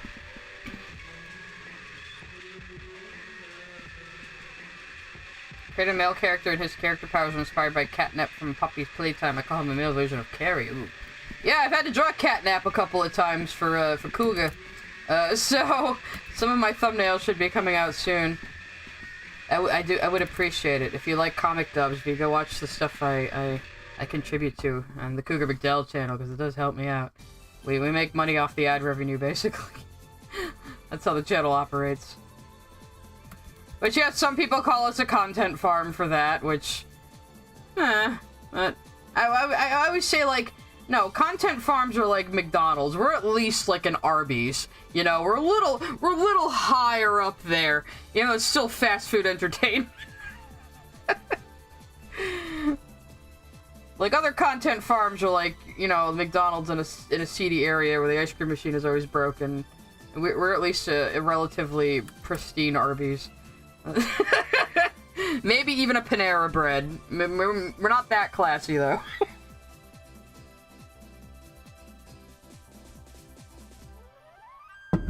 Sure, Jaden, let's hear your supernatural horror stuff. Does it involve hydrokinesis? I can't fucking pronounce words. I did hear the 2010s Apes movies were good. I never watched them. I did see the awful Tim Burton one, though. Maybe that's what put me off any new sequels. Because that was just terrible. Especially with Helena Bottom Carter Ape, like, taking the place of Zira and Cornelius. That was just unforgivable. And all the humans could still talk in the Burton one for some reason, which just defeats the entire fucking point.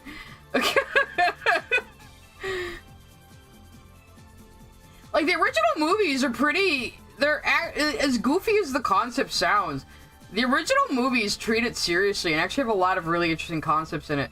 Like, the way ape society works. Like, it's kind of a theocracy, and the scientists get accused of scientific heresy for exploring anything that might upset the orthodoxy of the ape theocracy. It's actually very, very interesting. And the effects makeup they did back in the 70s was very impressive. Like, the actors had to exaggerate their facial motions a bit to get it to work, but it is actually pretty convincing. You forget the costumes after a while. Yeah, Skrill, send me your comic. I'll spell check it after stream. I am literally Skrill's editor. Skrill is English second language, so I help her with English grammar and comics and shit. Teenagers received a charm necklace on their 15th birthday, and their powers get stronger by absorbing energy. Ooh. So does the kid have powers to begin with? Yes, I somehow become everybody's editor eventually. Like, I'm helping people write their own original stories instead of making any of my own. But honestly, these days, I've kind of found that I actually enjoy working in other people's universes and helping them write their stories and their lore more than I like making stuff myself. It's weird. Because somebody will tell me, like, about their stuff, and, like, the gears in my head immediately start moving and start, like, piecing together, like, plot threads and things. It's just, like, I can't even help it. So, like, I help other Steven Universe AU artists with their shit, too. Like, they'll bounce ideas off me, you know? Oh, they're born with their powers. Okay, Jaden, that's cool. But they don't know where the charm came from. Maybe. Oh, wait, no, you didn't say that. For some reason, I was assuming the charm appears mysteriously. That might not necessarily be true. Again, there I go, making up my own story in my head on the basis of something else somebody told me. It's literally like an automatic process in my brain. It's so weird. You have an idea for an R-rated animated film that focuses on action over swearing / sex jokes? Well, there's stuff like that. Honestly, I have a feeling, like,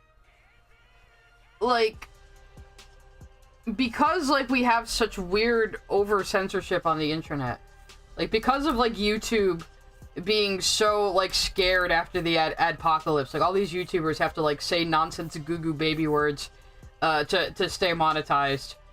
Like, all these fucking true crime people who have to say stuff like corn and sewer slide. I think it's, like, slowly corrupting language. Because now, like, you have all these kids that are just, like, astounded by swearing, and they're like, swearing? You think you sound grown up just because you're swearing? Oh my god. And then there's, like, fucking millennials like me, who do what I just did, use the word fuck like a fucking comma, and we're just like, what are you talking about? This is just how we fucking talk. But I think it's because in my day, back in my day, we were rebelling against, like, kind of stuffy respectability, and now stuffy respectability is the rebellion. I think that's what happened. But I do think it's like corrupting language, all this weird self-censorship people do and are being trained to do for monetary gain. It's kind of fucked. And their charms appear on their nightstands. That's interesting. Try to keep up both chats again. It's about an android hitman living on the moon who undergoes a journey of self-discovery during a lunar-wide revolution. Ooh. It seems like sci-fi is coming back into vogue lately, too. My friend is also writing a story about robots. So I've been thinking a lot about artificial intelligence lately. Which is a concept that kind of scares me, to be honest. But not for the reasons other people... Like, not scared as in, oh, it's gonna take her gerbs, but scared on, like, an existential level.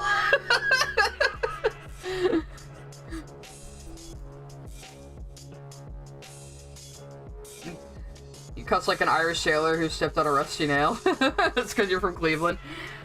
I mean, yeah, and like, fucking... Over here, we're very Scots-Irish, and so we kinda just sway out a lot. Oh my god, everybody's telling me their stories today. Sure.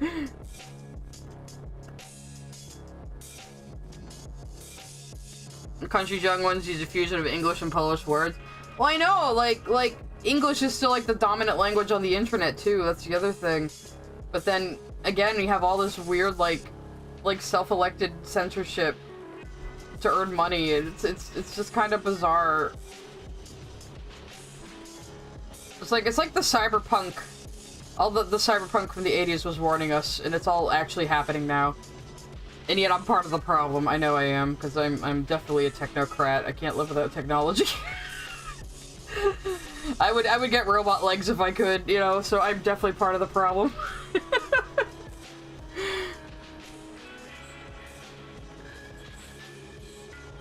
Yeah, I don't know how I get away with it. I stay monetized even with as much as I swear, but it's probably, I don't know. It's probably because, like, the first 10 minutes of my stream is just the screen. Just the welcome screen, so, you know, there's no swearing to be heard there.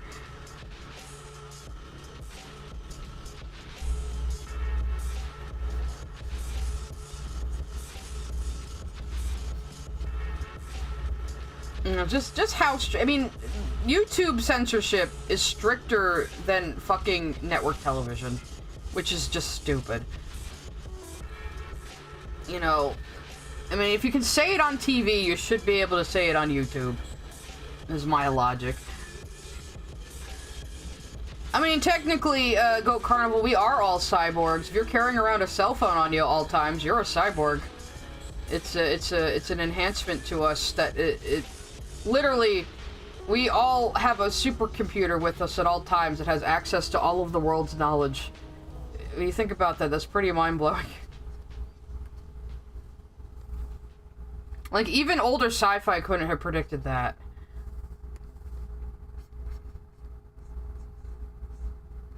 Though, if you want to see a show that predicted how fucked the internet was gonna make us, and I've brought it up a few times, but I'm going to bring it up again. Especially because it has come back into prominence again. Where is the playlist? There we are. Is that the dub or the sub? Anyway. Everybody go watch fucking Serial Experiments Lane. I think it is in sub. This is just the beginning of the first episode, but yeah. Everybody go fucking watch Lane. Do you have the opening in this? I'm just gonna play the opening. Wait, no! I got muted last time for doing that. Wait a minute, no, I'm not gonna play the opening. Everybody go watch Serial Experiments Lane. It came out in 1998, and it made some eerily prescient predictions about the impact the internet would have on our lives and us psychologically. It's very good. It's one of my favorite anime of all time.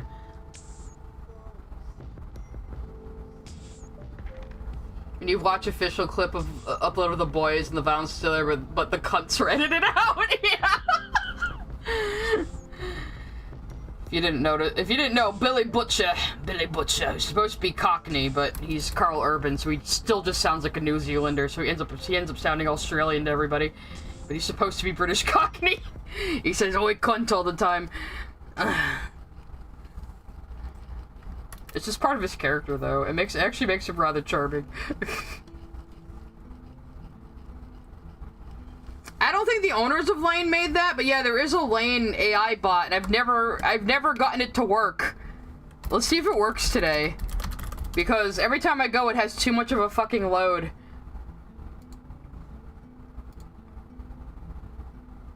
Let's see. Yeah, I agree. Fine. Whatever. Sign in.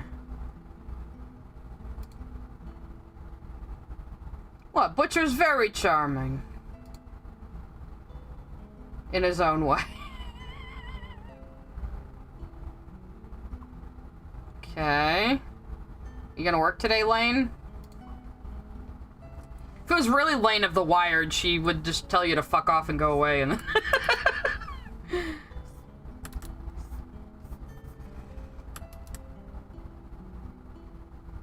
Oh, here we go.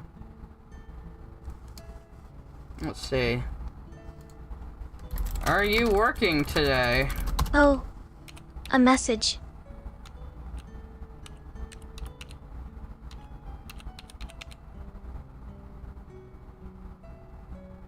Oh, okay. She's just a chat bot. She doesn't actually I'm off talk. today.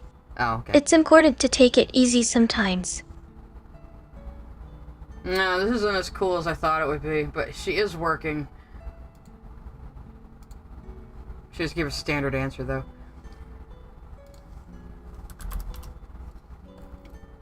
Man, it's really hard. There's so many good action scenes out there. Like I'm trying to think of some off the top of my head.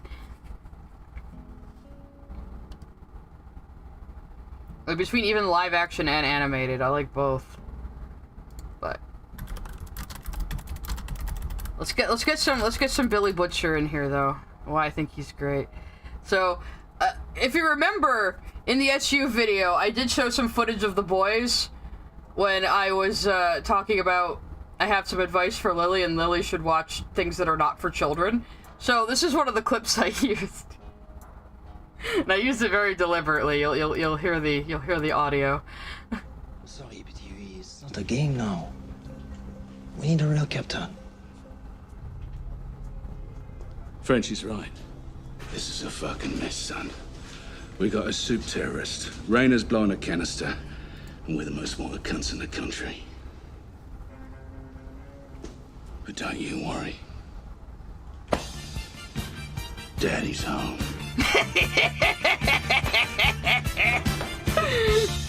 I fucking love that scene so much. Fucking Carl Urban is just having a blast playing this character. But yes, I very deliberately used the scene of Butcher patting Huey on the shoulder and saying, "Daddy's home," as my representation of me talking to Lily.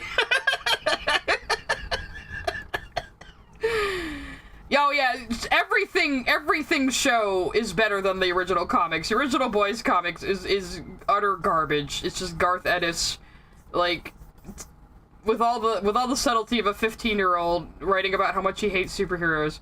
The show does so many clever things with the concept, and is far, far better. The show has a lot of just observations about our current media landscape and shit. It was so funny when Stormfront showed up, because I was watching that season a second time with a friend, and I was waiting to see if my friend would notice something about Stormfront that I picked up on immediately. But it comes out of nowhere for some people, and it did for them too, but I was just sitting there trying not to laugh the entire time we were watching. Because I see this character, and I'm like, huh, her name is Stormfront, and she has a black and red uniform. This bitch a Nazi? I was right. She represents the basically the alt-right to Nazi pipeline that happens on the internet. But you don't realize, like, if you don't pick up on the name and the outfit, you might not realize that at first, but it slowly becomes obvious over time, and then she gets her shit kicked in by, like, the 3 female characters, so that's great.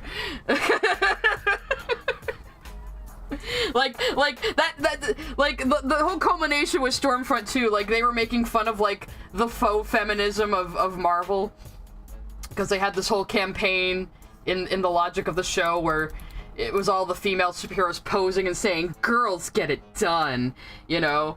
But then, by the end, it's just the 3 of them, like, in real life, curb stomping a fucking Nazi, and Frenchie's just watching, he goes, "Girls really do get it done." They throw so much shade at Marvel. It's the best. They also throw a lot of shade at rainbow capitalism that I very, very much appreciate. I fucking love The Boys, but as always, please do not watch The Boys unless you're at least over 18, please. It is very R-rated. So I always laugh when people are like, "Oh, you probably watch nothing but kids' cartoons. Why don't you go back to Paw Patrol?" And I'm like, you probably couldn't even handle half the shit I'm into. Honestly, if you want to know if you can get into The Boys, go watch the scene of the death of Huey's girlfriend. If you can handle that, you'll probably be okay. If you can't handle that, please do not watch the rest of the show. It only gets worse. But yes, despite all the sophomoric humor and the hyper-violence and Carl Urban going around calling people cunts, it is a very, very good deconstruction of the relationship between media and corporations and our modern culture. It's very, very good. It has a lot of good stuff to say. And the characters are just fun. You know, and the main guy, Huey, he's played by the recent Superman voice. You know, my friend Superman, was it called? The Adventures of My Friend Superman, whatever the fuck. He was Superman in that. Which was, I thought, really good casting if you're gonna go with, like, country bumpkin Clark Kent, because he's good at playing, like, a nervous guy. What was your first anime, Jaden? I can't even guess. My first anime, I didn't even know they were anime at the time. There was these 2 weird koala shows they showed dubbed on Nick Jr. that I only later found out were anime. All I knew was the style looked a little weird.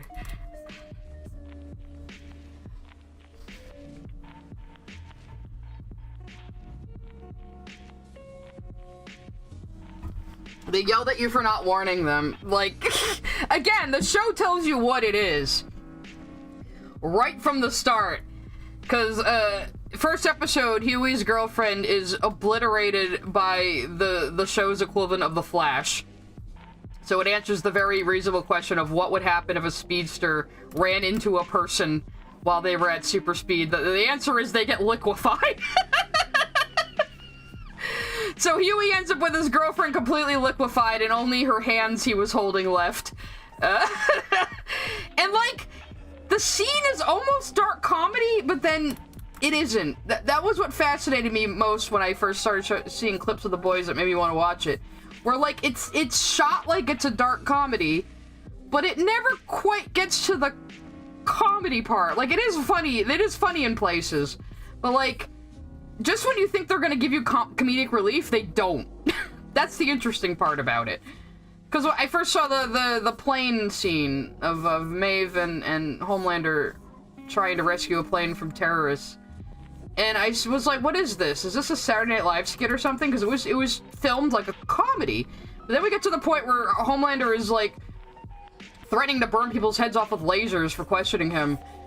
That, like, normally at that point you would get the punchline, but the punchline never comes. And it's just a very weird mood. It kind of keeps you off balance. I really like it. Or the Boondocks, too. Yeah. I love the Boondocks. My favorite episode is still when Riley, I think I showed it on stream before too, where Riley gets caught spray painting and tagging things, and he gets sent to, like, this Bob Ross, like, art teacher to learn a lesson, but the art teacher actually encourages him to spray paint, just to, like, spray paint fine art on houses. So him and the art teacher, like, go around spray painting, like still arts of fruit on houses at night. It's great. They end up in a police chase, and the Bob Ross guy is just like, I don't like the police very much, and he just takes out a gun, and it's so good. It's so good. Always been my favorite episode. Yeah, at the end, the ending mural was Huey and Riley's parents. They ended up spray painting on the house. And then Granddad takes a picture of it and goes, alright, now go wash it off. Riley's like, what? I think another one I really liked was when, Granddad and Riley got on Pimp My Ride because they pretended that Granddad was blind. And then once they saw the car, like, he totally gave up the game like an idiot. That was another good one. Do the kids even know what the fuck Pimp My Ride is anymore?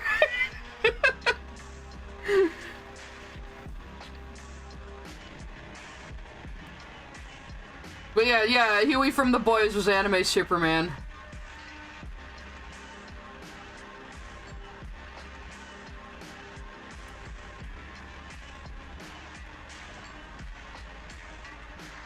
I don't know if that one would work as well, Jaden. Two very different moods.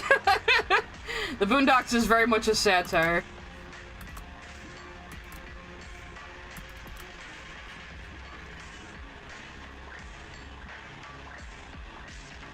Reminds you of Devilman Crybaby? Yeah. I know that one also has kind of hyper-violence. But yeah, like I said, if you can take the death of Huey's girlfriend, you'll probably be fine. Though they do escalate the kills as the show goes on into just more and more, like, over-the-top shit. Especially the first episode of season 3. If you know, you know. If you know, you know.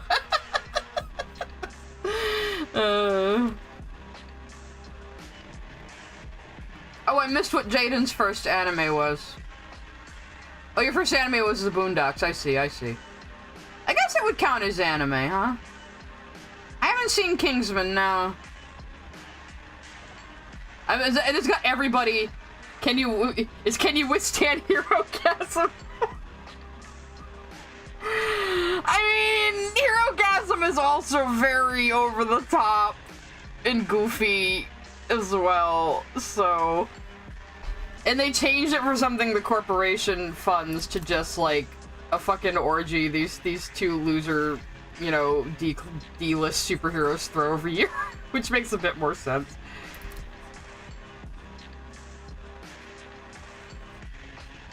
But yeah, Hero-gasm is mostly is mostly played for laughs in the show, but it still is pretty graphic. Forward. Honestly, I mean, I don't know. It's, to me, stuff like that doesn't usually bother me. It's just media, you know?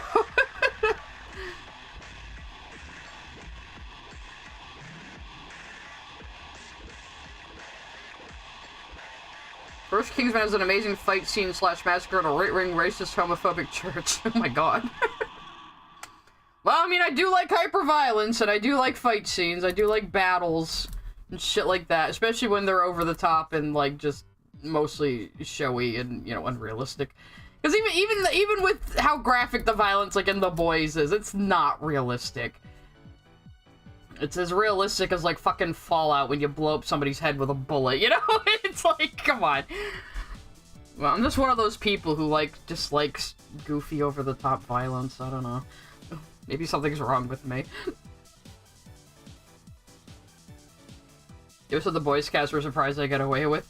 I mean, it's one of the most popular shows on Prime. I guess I'll let them do whatever the fuck they want. It is a little ironic it's on Prime when they blatantly throw shade at Amazon. Because, like, VOT itself is, like... Actually, the light wouldn't be coming from that side. I gotta pay more attention to my light sources. But, like, VOT itself in the show is, like, kind of a mix between Amazon and Disney. Which is great. Good shit. It's good shit. Puss in Boots Last Wish, I like it a lot. I actually own it. I bought it digital. I've watched it a couple times. Actually, I have the art book, too. Art book is really nice. I love shit like that.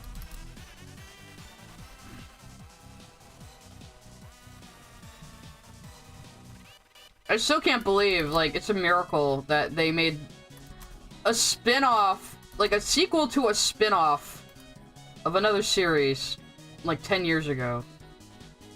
Like, it had no business being as good as it was, but, like, I would say it's even better than the first Shrek movie. So...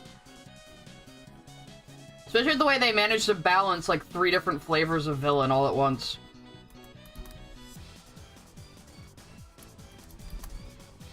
I've not seen The Expanse. Watching Thursday, brother. I didn't see it in theaters. I heard the Puss in Boots hype after it was already out, I think. But yeah, I hope more 3D stuff. I hope more 3D stuff takes on the Spider-Verse, like 2D inspired look. I prefer that so much to standard 3D. It's always been very hard for me to like 3D animation. And, like, the first one I remember really liking was Ratatouille, and Ratatouille also, like, tries to emulate 2D art a lot, so probably why I liked it. Jack Horner, easily the best part of the film. Funny shit you've ever seen. Yeah, Jack Horner was great. Just comedically villainous. like the joke is how villainous he is. It's good shit. It's a bit like Lord Farquaad, though. Lord Farquaad was the same way. Like, the comedy of him is just how shitty he is. Some of you may die, but that is a sacrifice I'm willing to make. And it was, as usual, DreamWorks taking a dig at Disney. Which is what the Shrek franchise is entirely built on. The first Shrek movie was made completely out of spite by a bunch of people who just left Disney.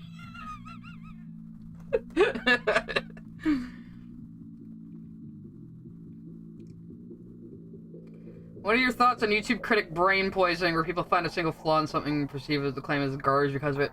Yeah, I don't know. It does seem like maybe the angry internet reviewer days were a mistake, because people started taking that kind of criticism, like, seriously and literally. So, I don't know, but I think too many people are looking at media just looking for something they can have a hot take about on Twitter and not actually engaging with the show. It's like all these people try and have hot takes about Has-Been. We're back to Has-Been now, but I'm not letting it go. Like all the people that were out there like saying, well, Mimsy is short and fat and likes money.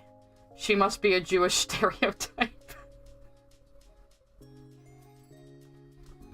Like, if you approach media that way, you're just gonna accidentally be racist like that. Because if you see, like, a short, fat person who owes money to people or is involved in money and you think Jew, that's on you. That's on you! I'm sorry. But, yeah, so I've had a bunch of, like, anti-Vivzy stans, bitching at me about that.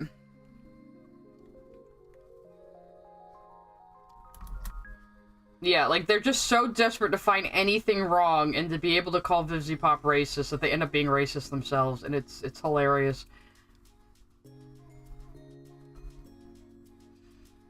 But, like, but again, these people do not engage with media. They just look at something and try to find something wrong with it they can accuse it of doing, so they can get a bunch of internet points. And it's just stupid. Which is why I call these people out, why I get myself into trouble and get into fights on Twitter. But, you know, I am who I am. You guys are following me because I am a strange little gremlin creature who has my own thoughts and opinions on things and will express those. And you don't always have to agree with me. I don't expect everybody to agree. There were some people in my comments from the last stream like, I really like your art, but I don't agree with you on this. It's like, okay. So what? We don't have to agree on everything. But I'm going to express my opinion. And I will change my mind if I find a reason to change my mind, but just screaming at me that I'm a whatever because you don't like what I said, it doesn't change my mind. You should give me something substantial here. Oh yeah, let's, like, yeah, they saw Just Poison, just the song Poison, and were like, this is glorifying sexual abuse because we hate Vivzy Pop. That's really what it comes down to. They just want to destroy Vivzy Pop for whatever reason. Probably just because she's a female creator from the internet who is doing well, I imagine. I mean, I'm not afraid to make that accusation. Sometimes it is just misogyny. Sometimes it really is just misogyny. I'm just saying. And people try to go, no, it's because she's a racist, pedophile, Zionist, blah, blah, blah, even though all this shit, like, is based on, like, absolutely nothing. Like, again, buying Starbucks when other people are boycotting Starbucks does not make you a Zionist. That's just fucking stupid. People have to stop thinking like this. Like, you're literally not helping anyone. All you want to do is yell at people. For your own ego. That's what it was really about. Like reviews and like explaining why Wheatley is the greatest twist villain in any piece of media. I mean, I don't know, Goat. As soon as we hooked Wheatley up to the machine, I kind of saw that coming a mile away, but I still laughed. I still laughed when it happened, because it was funny. Even if you can see a twist coming, if it's good, it doesn't matter.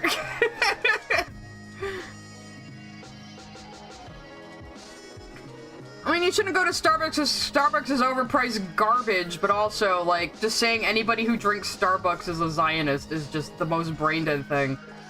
And again, I'm just so sick of people acting like they're saving the world or having an impact by giving up one of their consumer luxury items, you know, in their relatively safe, stable country.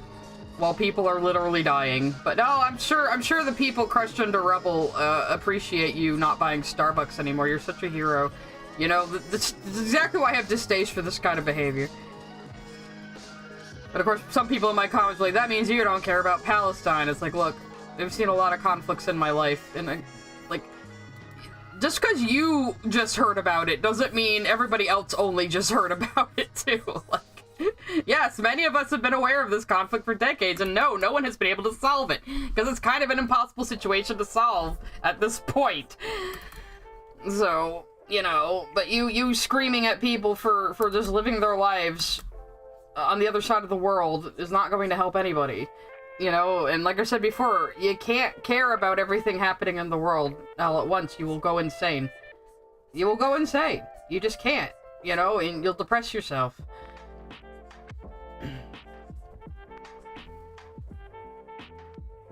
Israel doesn't even have any Starbucks? Really? I would be surprised. I know they have a lot of American brands.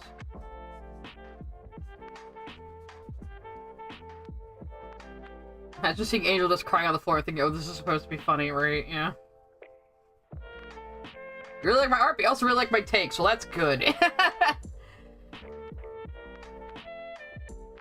Imagine sneers because their cup is a green mermaid lady. Yeah, exactly.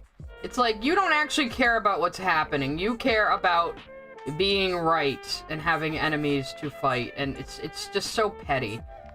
Like, nobody over there gives a fuck that you two are arguing about fucking Starbucks in America. You know, it's not helping anybody. And imagine going up to somebody who went through, like, war and conflict and telling them, well, I boycotted Starbucks, so, you know, I've really helped you. It's like, can you imagine how insulting that would be? You know? It's so bad.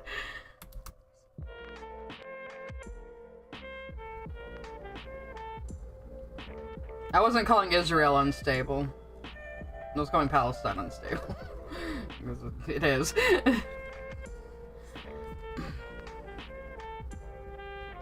No, I'll say for the record, I have never liked that our country funds Israel, but that's just me. Because I know it's just our religious nuts doing it. That's the other thing. This whole conflict comes down to religion a lot of the time, and you cannot reason with religious people. I'm sorry. Basically, Jews, Christians, and Muslims have been fighting each other over the same spit of land for centuries, and the rest of us are just stuck with them. There's no reasoning with them. The reason why America funds Israel is because a lot of people in our country believe that if a place called Israel exists and all the Jews go back there, then Jesus will come back. It's literally superstitious nuttery driving all of this. So you can't reason with it. I told myself I wouldn't get into politics, but here I am. But yeah. But I have been aware of this conflict for, like, decades. A lot of people have. And it's never gotten any better.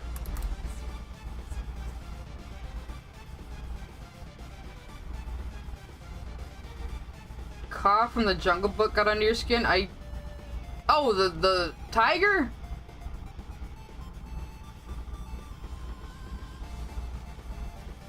My favorite thing about the conflict is I get people calling me a filthy Jew and a Zionist pig in the same conversation. Yeah. Oh, the snake. I'm sorry, the snake. Gotcha. Sorry, I'm too dumb to have gotten that.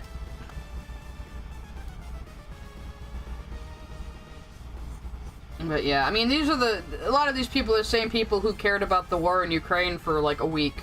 And now they've forgotten all about it, even though it's still happening.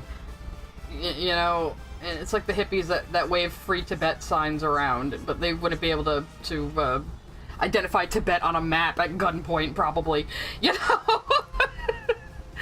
It's just, I don't know, it's very bougie. It's very out of touch.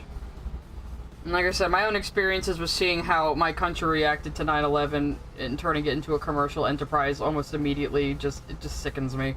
It sickens me that we can only think about things in terms of consumer products, even when it comes to, like, the lives of other people. It just, ugh. Now I'm doomering again. I was supposed to cheer you guys up.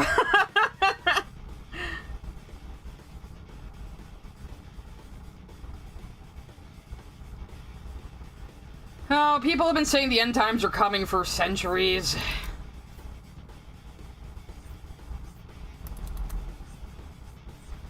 I think the real problem is we can't really predict what shape the world is going to take in the next 20 years even.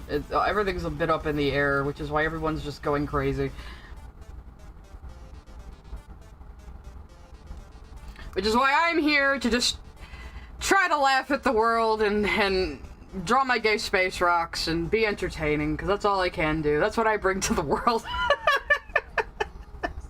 Which is why I try not to talk about politics. You guys come here to be entertained. Yeah, we always fall into it somehow every once in a while.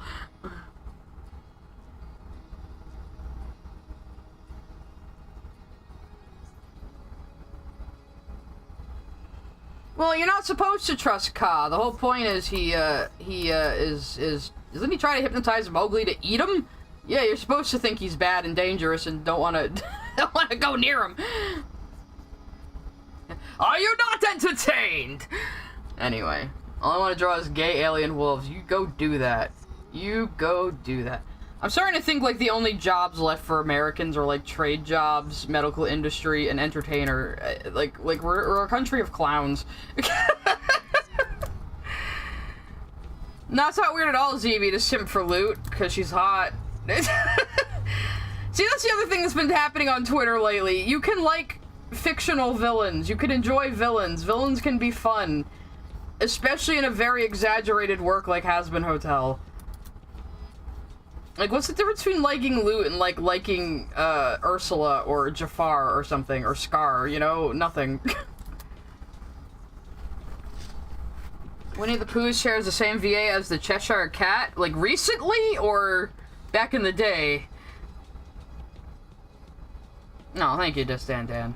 I do try to avoid politics, though. Yeah, there is something to be said about Disney villains being coded to be a bit fruity, and how that's a demonized trait, but also, like, I think, like, one of the main guys who, like, animated, Scar was gay. So... they're very vaudevillian. And so is Hazbin Hotel. It's very vaudevillian. You know, it has a layer of artifice and unreality to it.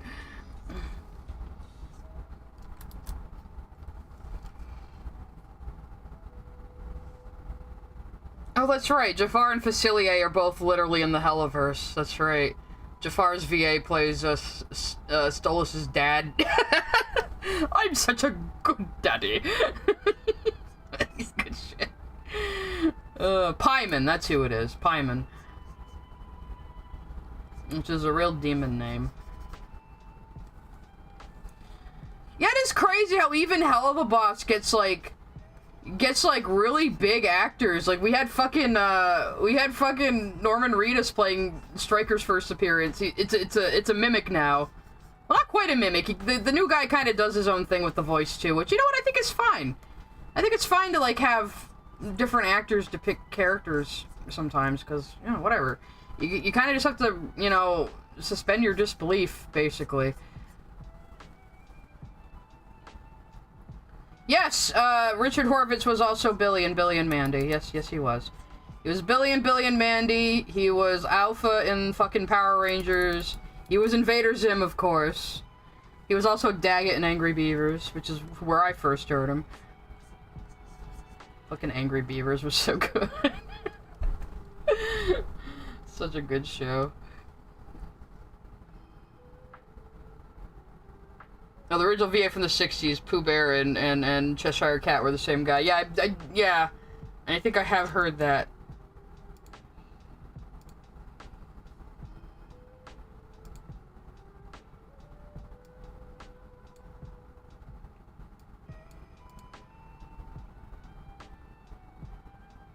I was so good at dadding, that's what he said. I am so good at dadding.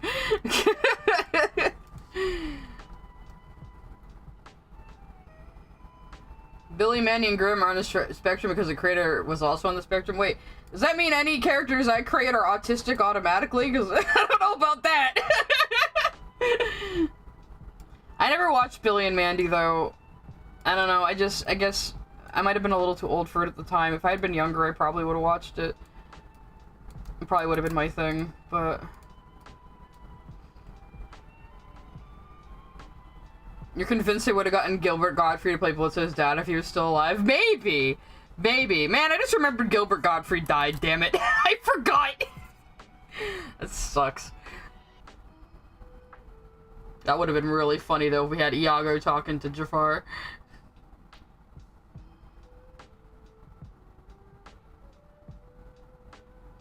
I feel like Viv just called people not expecting to get them. I don't know how the hiring practice for, Helliva works. I do know that Richard Horvitz does the voice direction as well, though, so he probably knows people. He probably knows people. Oh, just send me, Skrill. What'd you send? Oh, yeah. This girl wants me to show this video. Which is funny as shit.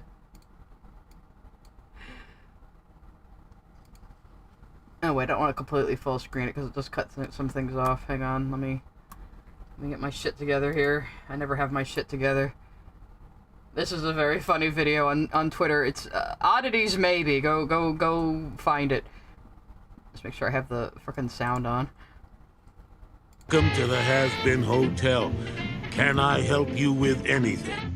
Step in there, hole. Why are you even here? Go fuck yourself. Won't be so entertaining to watch over an empty hotel, will it, shit ass? You actually think I'd be cleaning bottles and listening to you fucks bitch and moan all the time if he wasn't forcing me? I like being forced. Keep that to yourself, Nev. Sometimes I kill mother bugs in front of their children as a warning to others. You don't love being here with me, Whiskers? Call me Whiskers again and I'll jam that bottle down your throat. This is what happened to Dr. Facilier after he died. There is my little, which son is this one? There's so fucking many. How much you got in your pocket?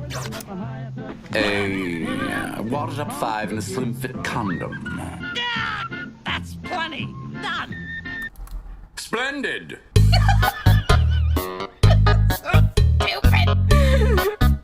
I love it. How long till Christopher Walken shows up? Oh my god! If they got Christopher Walken in either Helluva or Has-Been, that would be an amazing performance. Everyone's like, Husk is what happened to Dr. Facilier after he died.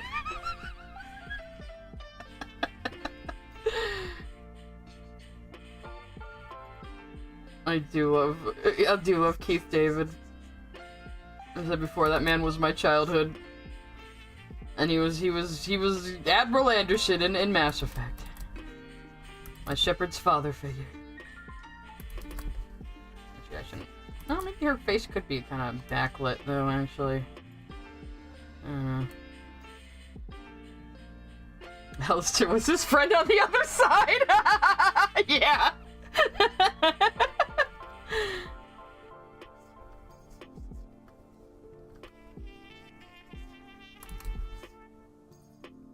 Honestly, I think Keith David's singing in fucking Has-Been Hotel is even better than his singing in Princess and the Frog. Loser Baby is so goddamn good. I picked up the whole line by accident. How did I do that? I think I long pressed. That's true. Facilier was a dark voodoo practitioner, which I explained last time do exist. I love all these people that are like, a hell of a boss is demonizing voodoo, and it's like, even in voodoo lore, there are dark practitioners of voodoo. Like, it's kind of like Jedi. It's not to be tacky, but it's kind of like Jedi. You know, dark side, light side, but, you know, also still a little bit more gray. Like, voodoo doesn't really have good and evil in it, you know? Again, every time I see somebody on Twitter saying, Fifty Pop demonizes voodoo, they usually don't know the first goddamn thing about voodoo. Like, I mean, I know, like, the very basics of it, but they don't even seem to know that. And yet they're over here saying it's offensive because I want reasons to hate Vivzy Pop. And again, that's really it. They don't actually care about the issue they're pretending to care about. They just want to demonize another person. It's exactly the same fucking behavior I was just complaining about in politics.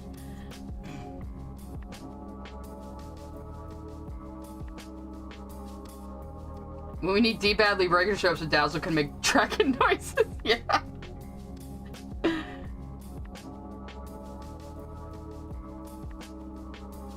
Never see Aladdin the same after learning Disney literally stole the thief and the cobbler? Oh, it's true. Yeah, they were trying to get out ahead of the thief and the cobbler, so they made Aladdin. Cause it is funny, cause like the story of Aladdin, it is an Arabian story, but the story itself takes place in China, or at least it's supposed to.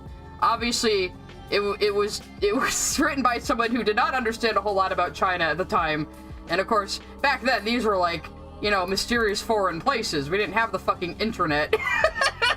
It took months and months and months to travel to another country and you might die, you know? So, but like, yeah, there's like a sultan and everything and Jin in there, even though it's supposed to take place in China. So it's kind of funny. But, yeah, so they made it take place in fictional Arabia, but I don't know, like, Aladdin was never, like, my favorite as a kid. Like, I'm not a huge, like, Disney fan. I mean, obviously I want them to die now, but, like, even back in the day, like, Disney was never, like, my absolute favorite thing, you know? And, like, all the Disney movies I like are the weird ones. Like, I like Oliver and Company. And I gotta Pixar. I like Ratatouille the best, you know? My tastes are very, very offbeat when it comes to that. I did see Sword in the Stone. I loved that movie a lot as a kid.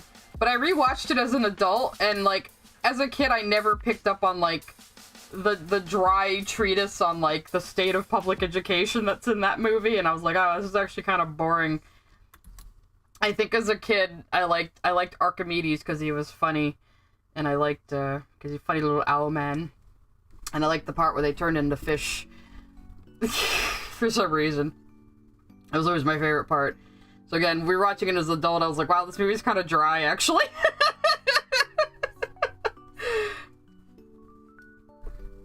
But I kind of like the older Disney movies like that, when they weren't doing so hot. Of course, I saw Mermaid as a kid, because Mermaid came out in '89. So that was what saved the company, basically. For better or for worse. I am, like, so into using gradients and shading now. Actually, the last few thumbnails I did for Cougar I really, like, experimented a lot with doing shading and shit faster. Which, obviously, I have not been doing this stream because, you know, I'm still a little slow because I'm fucking talking. But that's why we're here. That's why I was also thinking of doing non-art streams sometime, maybe. Like, just on topics like I said, like, demystifying AI or... talking about some event or something, but we'll see. Whatever comes, I am just at my best unscripted, so I would rather take my material from live streaming than anything else. Do I have 60 layers? Probably. Probably. My, when I'm drawing for myself, my workflow is a little chaotic. If I have to send files to other people, I always clean it up and name the layers and organize everything. But when it's just me, I don't care. I think they'll make a Kiki plush? God damn it, I hope they do, because I'll buy one. This is my primary way of supporting indie animation. Now I have so many fucking plushies. I would definitely buy a Kiki plush.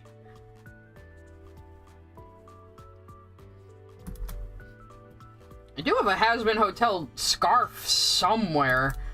Because I bought it, I wanted to support Hell of a Boss actually, but I didn't like the Hell of a Boss scarf, and I like the Has-Been scarf better, so I got that one. And I don't know where the fuck it is right now. I think it might be in my closet somewhere. But I've worn it out and about before. Nobody recognizes it, but I like stuff like that. I like stealth nerdism. Where you can have a nerdy thing that if somebody doesn't know what it is, it still looks good. You know? It still looks like a nice design.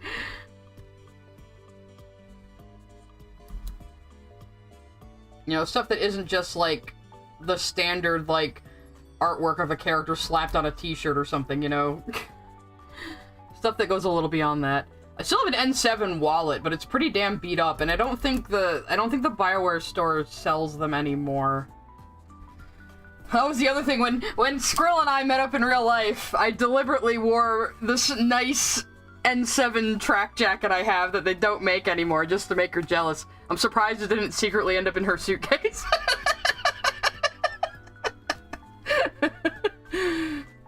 But also so they could recognize me when we were meeting up, so... I was meeting Bryce on the train as well. Oh, sketch matters.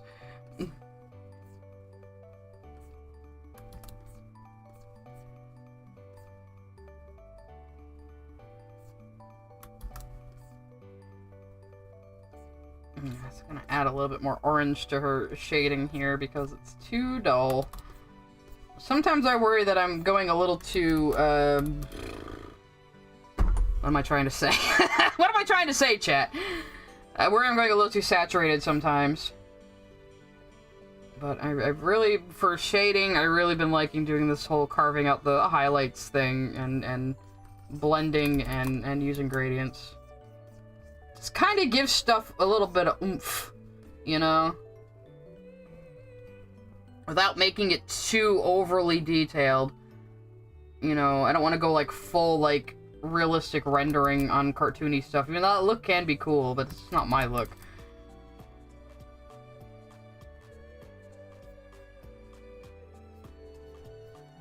I don't even know why I'm bothering with down here, because this is past where the... Actually, no, the page is going to end down here, actually, I think, yeah.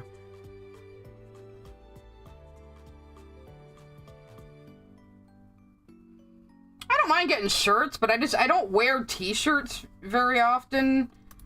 It's a little hard when you're heavier and you have big boobs. T-shirts just don't look good on you unless they're really tight. And I don't like wearing tight t-shirts. So if I get t-shirts, I usually just wear them as pajamas. Or I'll put them in a t-shirt frame if it's like a special edition something or other. I have one of Sketch Matters' shirt designs in a frame, actually. It was for Monster Hunter, which I don't play, but I was supporting my friend, so I have the t-shirt now in a t-shirt frame, so it doesn't get ruined. Yeah, I know the FNAF movie sequel is gonna start filming. It's good. I liked the movie. It is entirely for fans. Nobody but fans is going to like that fucking movie. But that's okay. Honestly, I think that's okay. She just put a little bit of a shadow under her lip there. I was talking to my brother recently, and he was like, that movie was so bad. I was like, yeah, it really isn't accessible if you don't know shit about the series already. I still think the setup was smart. I still think it was smart to make Michael his own dude and not an Afton. I think it was smart to give him a little sister to watch after, to give him higher stakes. And they really justified why he has to take this shitty job and needs it so badly too. So I think all that setup was pretty damn good. I just wish the execution was a bit better. I wish they didn't like make them friendly to, like, knowingly friendly to him like so soon. I should have made Pat Phone Guy. I was kind of hoping that Markiplier would be Phone Guy, honestly, because that would be really fucking funny. They had no Phone Guy, though. Which makes me sad. And, like, the whole thing with Afton, like, they had to, like, give him a different name for, as a fucking job recruiter, or else fans would immediately know who he's supposed to be, even though they guessed anyway. But, yeah, I don't know. There's a lot about it I would have changed. It did strike me very much as, like, one of those old movies in the 90s where they adapt like a children's thing and into like almost a generic script, you know? I did find it funny that he kept getting jump scared by Balloon Boy. That was pretty funny. I liked that. And how who's the YouTuber who was the cab driver? I keep forgetting his name.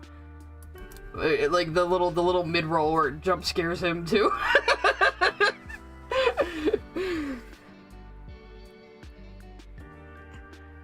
Yeah, Markiplier is making an Iron Lung movie. That's why he wasn't in the first FNAF movie. He's working on his passion project, which I think is out this year sometime. I'm definitely gonna watch it. It'd be interesting to see if Corey X Kenshin, thank you. I always want to call him Samurai something because Kenshin. It just becomes Samurai in my mind.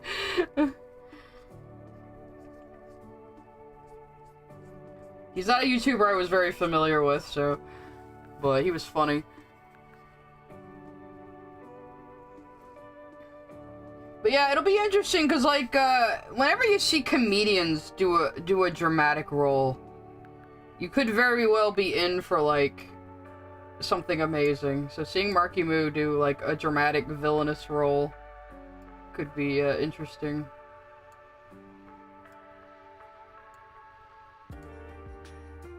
It doesn't always work, but when it works, because, like, think like,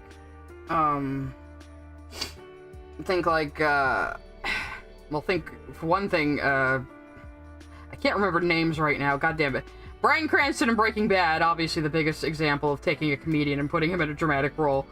But also, like, Jim Carrey, The Truman Show was, like, his first, like, kind of dramatic role. And dear God, he is so good in that movie. I love fucking Truman Show. I rewatched it recently because it was free on YouTube. And then, who else am I thinking of? Robin Williams pivoted to a lot of dramatic roles. If you want to see Robin Williams be scary in a horror movie, go watch 1 Hour Photo. It's a very good movie. It's about this lonely, nerdy dude who works in the photo center at, like, a Walmart, and he has, like, this very parasocial fascination with this family whose photos he develops, and he kind of, like, imagines him being part of their family, and he has, like, copies of their photos hung up on his wall, and it's very creepy. So, yeah, if you want to see Robin Williams be, like, absolutely chilling, go fucking watch 1 Hour Photo. It's so good. He scares you growing up. Well, he was very high energy, and I think for a lot of his career he was literally on cocaine. I would not be surprised. There's one more. I never saw Uncut Gems with Adam Sandler, but I want to. I heard he's really, really good in that, in a dramatic role, so we shall see. Jim Carrey carried the first Sonic movie. He kinda did. Honestly, the Agent Stone guy was pretty great, too. He was great in the second one, too. I liked him. I think the first Sonic movie also has, like, the same problem the FNAF movie did, where it seems like one of those 90s movies where they took some completely unused script and just kind of crammed the franchise into it. Because, like, the sister character in the second one, it was the second one I saw, right? It was the second one I saw. That, like, the sister character at the wedding, like she was funny and everything, but that whole plot line felt like it belonged in a completely different movie. I'm trying to remember what the first dramatic role Robin Williams did. It was probably Dead Poets Society. I was about to say Good Will Hunting, but it was probably Dead Poets Society, which is also a very good movie.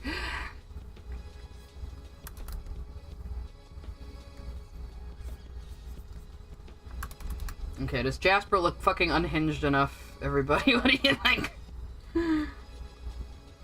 Oh, Good Morning Vietnam! Jesus Christ, I forgot about that one. Maybe. Or, fuck, The Fisher King. Was The Fisher King before that one? God, he was doing dramatic roles longer than I thought.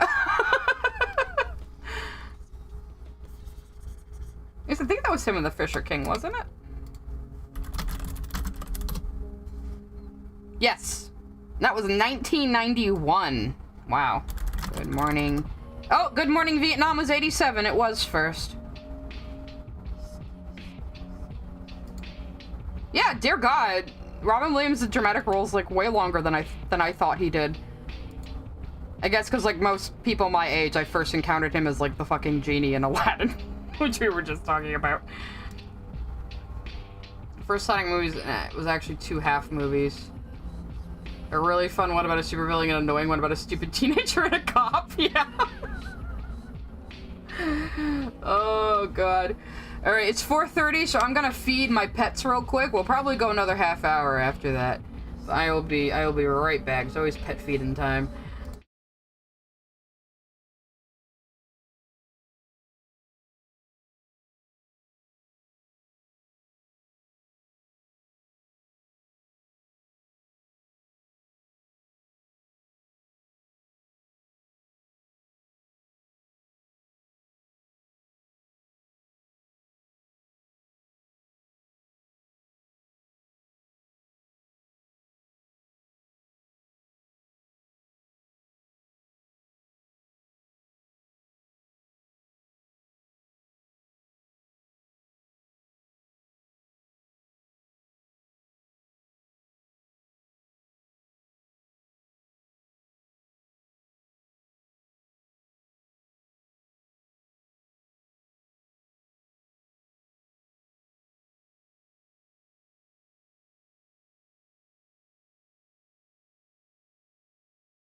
Okay, I'm back.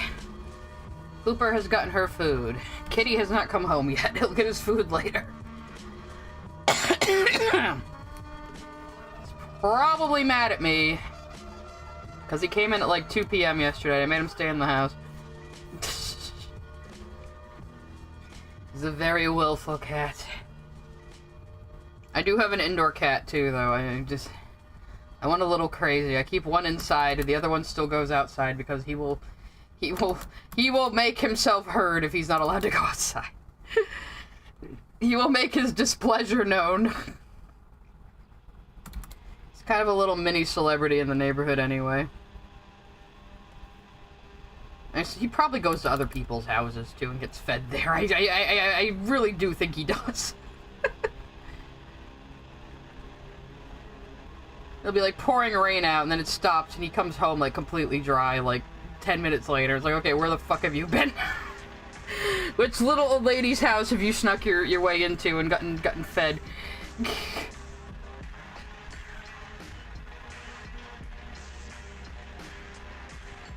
Luckily, I live in a pretty rural, quiet neighborhood. I mean, if there was like lots of traffic, I would not let cats out under any circumstances, but... The teeth need some shading, though.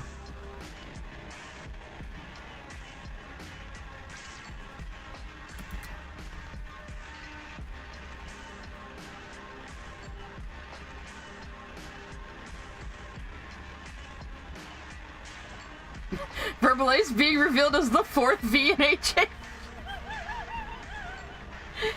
Verbal Ace dies and goes to hell, joins the Vs.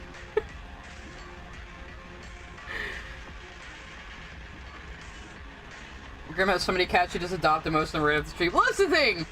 I can't keep a collar on this cat. He gets out of them. No matter what I do. I even got this brand that's like handmade in South Africa that I used to use with my last cat. It's called Rogs. And the reason why this brand is really good is it has like a little locking mechanism on it where you can set how many pounds of force it takes for the breakaway collar to break away. And on the highest setting, it always thwarted Cat Jasper, which was my last male cat, who yes was named Jasper. No, it was not after Steven Universe. I named him in like 2005. I always have to explain this now. But he was a Houdini with collars too, but he never got out of those. But Monty, the current male cat, well actually they're both male this time, but Monty, my tuxedo, he manages to get out of even those, so I have no idea what to do. I cannot keep a collar on him. He does have a chip though, but, and I don't think anyone, and no one could look at him and think he's a stray. He's very well kept, but, yeah, I do have a feeling he goes to other people's house. But other people, like, in the neighborhood know his name. Like, he has, like, a little fan club. So, like, the people on the street behind us love to see him. So, you know, whatever. It's fine. Yeah, you have to have breakaway collars for cats. Because it's way too dangerous to have, like a collar, like, that's actually, like, with a belt with, like, a thing, you know, going through a hole, because if a cat gets stuck on a branch, they could just fucking starve to death stuck, you know? It's just way too dangerous to put a collar like that on a cat. Otherwise, I would.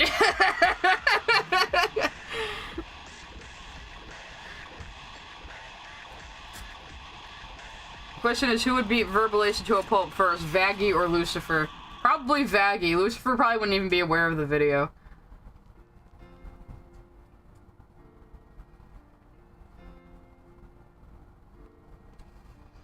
Look, Lucifer appears to have, like, the memory of a fucking goldfish because he's autistic and ADHD. We stan. I still love how every single autistic fan just took one look at Lucifer and went, one of us, one of us, one of us. He does reflect what autistic adults can be like, can confirm, and am an autistic adult. At some point, you just embrace your own eccentricities. You know, and most adults are too polite to say anything about it. 'Cause, you know, like, kids bully each other. But once you get into the adult world, everybody is so afraid of confrontation. A lot of people won't say shit to you about anything. But then, of course, you get the Karens and those types, the woke skull types, that will just, you know, tell you what they think, whether you want to hear it or not. And will slap a Starbucks out of your hand and scream at you. Because they think they're important.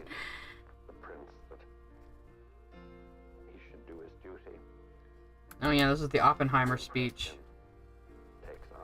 This song is not from the Oppenheimer movie. This is an artist called Neat Beats, who I can't find much about, but appears to be super indie because his music doesn't trigger anything.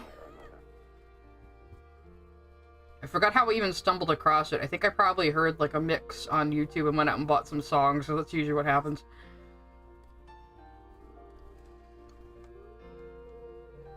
And I've said before, if you're like an indie YouTube music artist,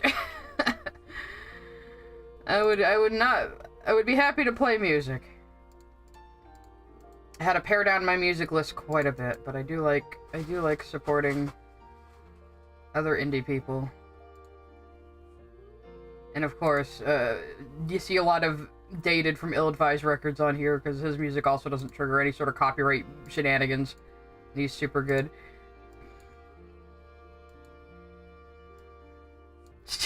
Does Lucifer choose to be that short? Because he's shape. I don't know. I mean, even shapeshifters must have like a default form, right? I would guess.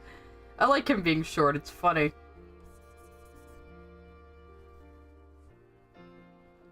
I think somebody pointed out it's not even that he's short. It's just like everybody else is really tall. Oops, I fucked that up. Okay. More like that.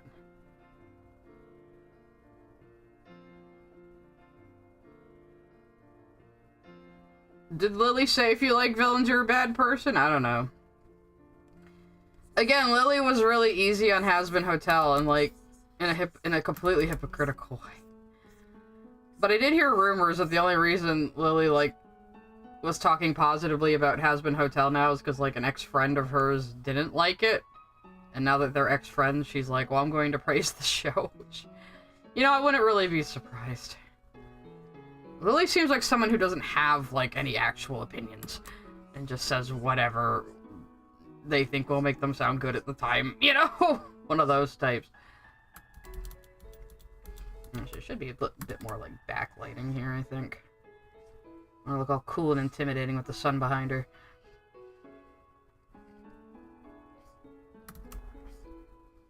It's a tactical retreat, guys. She didn't lose the fight. It's a tactical retreat. She's gonna be badass.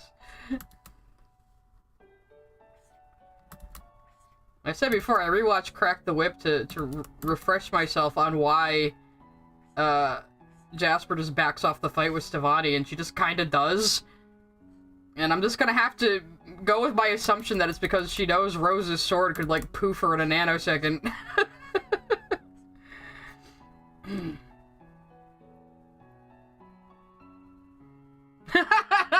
Oh no, Lily has opinions, just they get her thrown in jail. Yeah. You know, every once in a while, and I think, am I going too far picking on Lily Orchard? Am I going too far? I see another video talking about all the terrible things Lily has said and done, and I'm like, you know what? Nah. I think I can sleep well at night. We probably won't do any more Lily reacts for a while, though. I'm not gonna make that my entire brand. I did say as soon as Alex Mahan releases his video talking about all his controversies, we were absolutely fucking reacting to that. I don't have much history with Yandere Simulator. I never played it. I watched other people play it. I like the concept of it. But to me, the biggest tragedy... The biggest tragedy of Yandere Simulator is it had so much potential. And Alex just had to be a weird, inept, like, incel. And he had, like, this dude had an opportunity, like a golden opportunity handed to him, and he squandered it at, like, every turn. And he's just another person who's just so easy to, like, call out his bullshit, you know?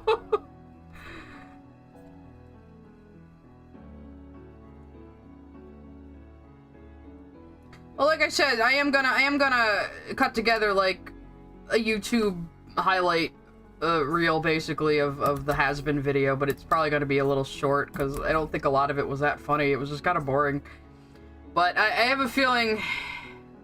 Also, my audio was pretty bad, but I have a feeling that if I go over Lily's like anime tier video and the video about story writing and how your story-based show is going to suck because Lily thinks serialized stories are bad. Yeah, those will probably get me good and angry. So, oh, my cloud's in the background, a little pixely. I should probably fix that. Oh, I'm having so much fun with gradients. Everybody abuses gradients these days. It's the new rim lighting. It's okay, though. It is an advantage of digital coloring, though. Like, actually taking advantage of the unique properties of digital coloring can help you out in your art a lot.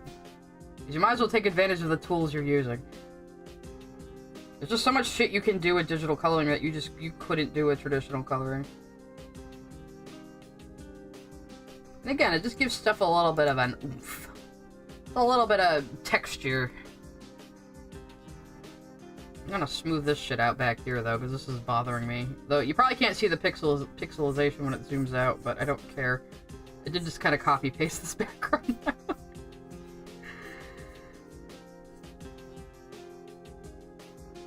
Yeah, Yandere Simulator needed an actual game dev, but it had one. He got partnered with Tiny Build.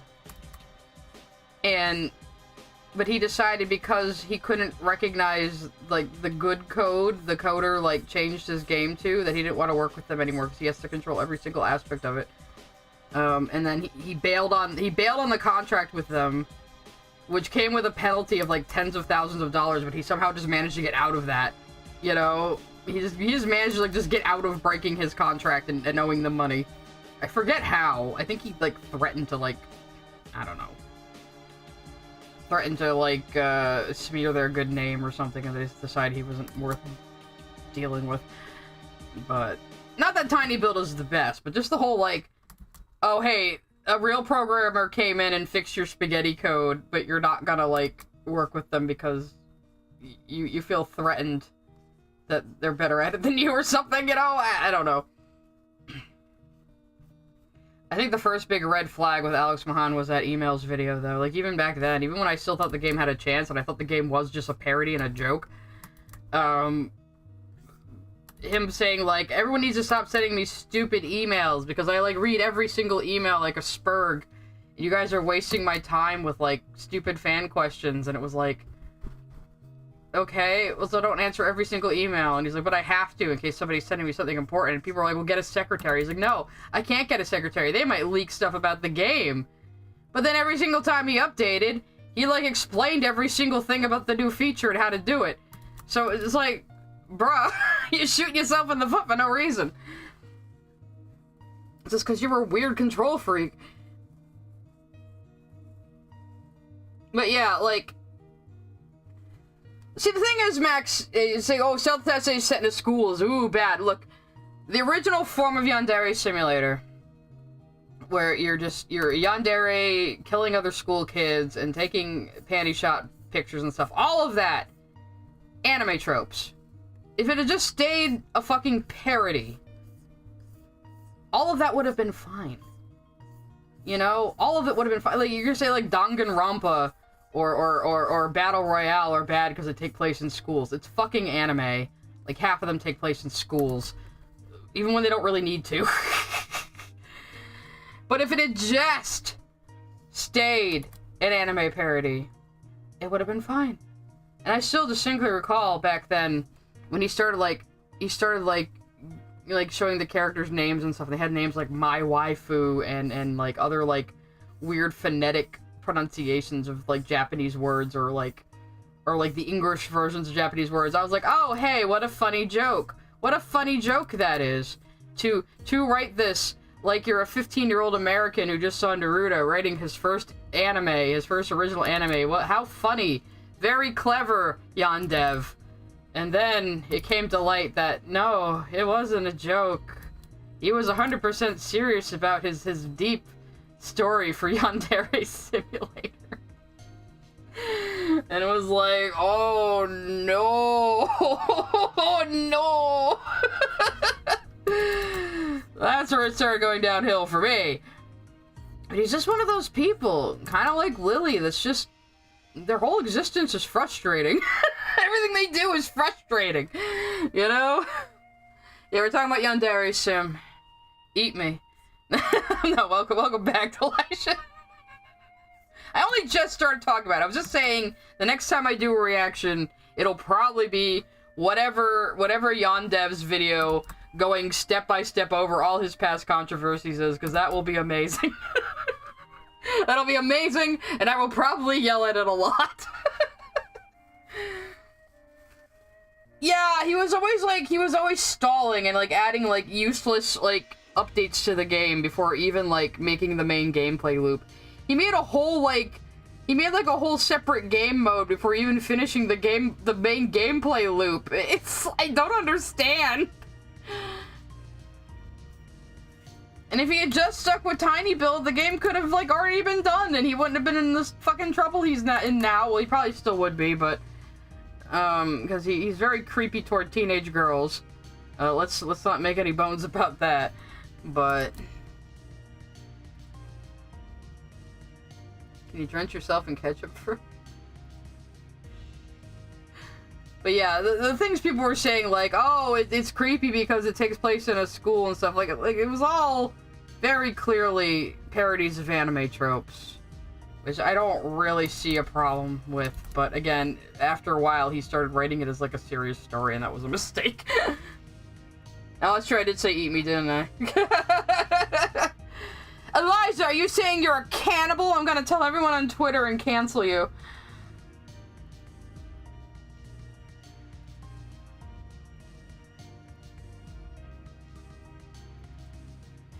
Because you always have to like listen to whatever somebody says when they say something is bad for marginalized people or whatever. But unless you don't agree with them, then you can scream at them.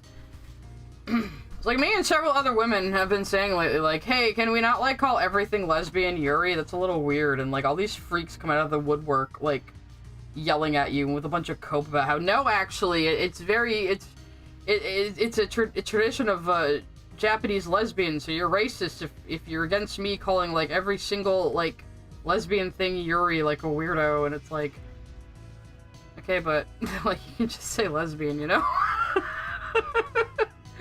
It's a little strange. And it kind of feels like you're treating gay people like a genre, which is not great. You know, some of us maybe are uncomfortable with this. But no, of course, when I a marginalized person say, hey, I don't like this, I just get screamed at by weirdos because I'm not towing the line of whatever the discourse of the day is.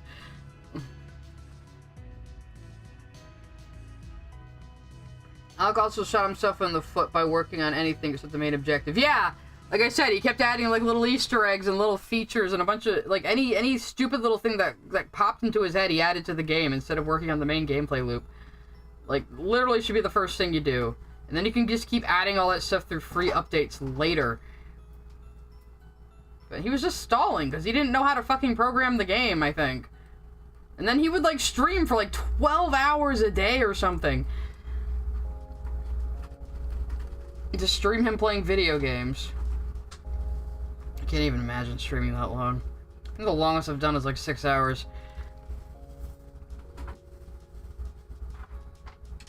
Off topic, the first time I heard the word Spinel was in Resident Evil 4 and I pronounced it Spinel. I actually pronounced it Spinel too. I had never seen that word before. We were talking about Yandere Simulator, Jaden.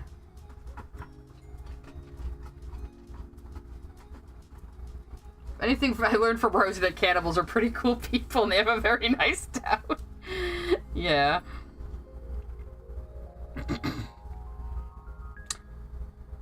Oh, the first season and the movie are on Netflix. That's good, because I have Netflix. I don't have Paramount Plus. Like, I fucking hate how streaming services are just becoming cable TV all over again. It's a pain in the ass. So everybody decided they had to have their own streaming service instead of selling their stuff to the people who've been doing it for a long time, and now a lot of these streaming services are just fucking collapsing because they can't maintain the infrastructure.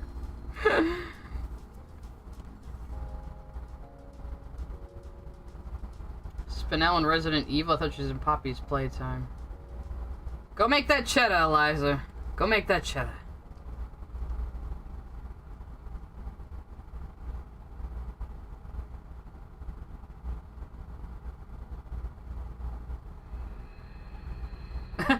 Your main rule of thumb is making a video game is to do the opposite of what Alex did. Yeah, and even, like, I'm not a programmer. Like, the most complicated code I know is CSS, which is a web thing. But even I could tell, like, all those if-else statements to control every single character was probably a really ass-backwards way of doing things.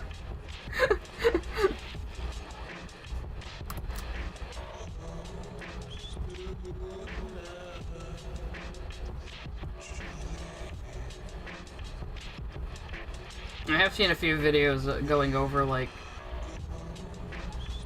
the bad code. Actually, no, the funniest thing to me still is the toothbrush model. Alex Mahan took a toothbrush model as an object in the game and put it on the bathroom sink in Ayano's room. And it didn't occur to him that this particular model had been made for, like, super high detail close-ups in, like, advertising. So it had so many polygons, it was so complex, and he never ripped the model and, like, simplified it or anything, so it was just this heavy fucking object in the game as, like, a background decoration. That's so bad. I mean, for God's sakes, I'm a fucking idiot, and I've managed to, like, throw together free Unity assets into worlds for VR chat, like, you know, that's the extent of what I can do, but even I can tell you, like, that, like, you gotta pay attention to the polygon count of the fucking models you're using. Oh, you can, there's videos going over the code. You can find them, Mr. Bread. From actual programmers who know what they're talking about. And I have heard that, like, if-else statements are not bad in of themselves, it's just the way that Alex uses them. Like, the and if statements are, like, basically firing on every single frame on every single character at all times. And I can see why that would be extremely inefficient.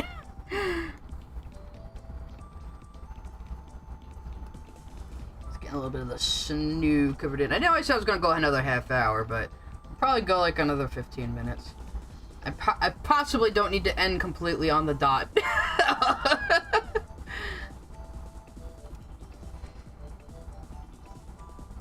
Yeah, we were talking about Alex, Skrill. Swap AU of the Smiling Critters for Dog Day is now a black German Shepherd called Lying Dog. And Catnap is an orange tabby called Kitty Play. I could see that. Oh, what if it's like, instead of Lying Dog, what about like Sleeping Dog? Kind of like let sleeping dogs lie. Because they're all kind of named after, like, phrases, aren't they? Sort of? It's like Dog Day and Catnap, you know? Say it's a dog day afternoon. You can call them 3 Dogs. 3 Dog Night. No, that's the radio DJ in Fallout 3.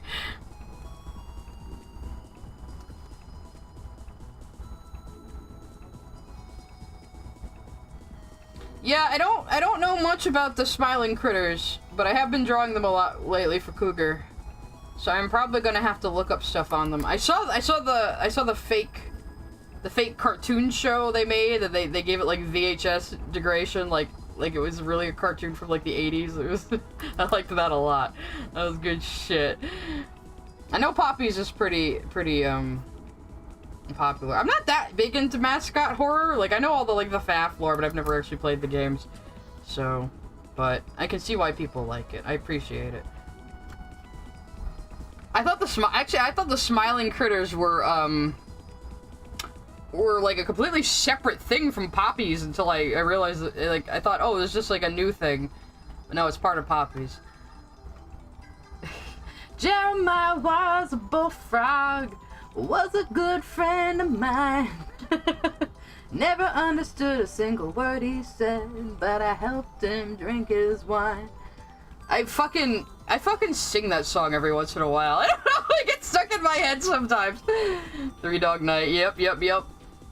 Three Dog Night means it's really cold, so you'd have to sleep with at least 3 dogs on you. Because like, in olden times, that's what people did to like stay warm. Get the dogs to sleep on you in a big pile. Makes sense. I think it's like an old Aboriginal phrase or something. I could be wrong though, don't take my word on that.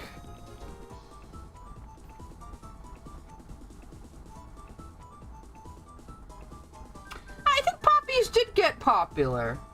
Because at first, like, they didn't even have a game. They were, like, marketing the characters a lot, and everyone was like, oh, this just looks like a FNAF ripoff. But then, like, the game actually came out, and I've seen some of the cutscenes from it. It's pretty damn good, actually. Like, I've seen Mommy Longlegs' introduction, and I've seen what happens to her when you defeat her. It's good shit. It's good shit. It is like entry horror. It's kids horror still. But the thing is, horror for kids is not a bad thing. A lot of kids like horror. I loved horror as a kid. You know, if you like horror, it's kind of a lifelong, affiliation or affliction or affectation. Watch the catnap boss fight. I think I will after this stream. Actually, let me show you some of the poppies I've drawn before we sign off today. I'll open some of them. I think this one. Actually, I think this one went up today.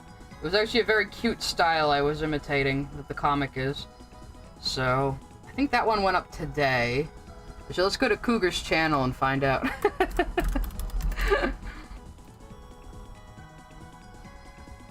Yes it did. It did go up today. So, there we go. Along with a Godzilla. All of Cougar's fans in every single comment section kept saying, more Godzilla, more Godzilla! So it is, yeah, I was trying to imitate this person's style, which is very, very cute. It looks like Jelzy may have added some eye highlights to it. Sometimes they get edited a bit for visibility. Let's see, what else do we have? Well, this one went up yesterday.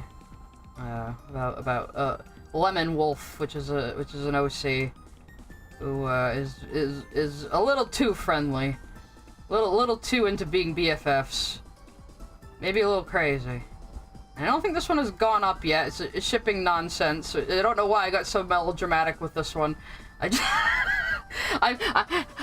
We always joke, why do you need AI when you have Sai? You just give me a prompt, and even I don't know what the fuck is gonna come out of my head. So, that was pretty fun to draw. I mean, like, melodramatic anime shit. And did this one go up? I'm not sure that it did yet. There's another kind of shippy one. People are into shipping them, I guess. So that one got really cute. And then there's this one, which is maybe a little different from the others.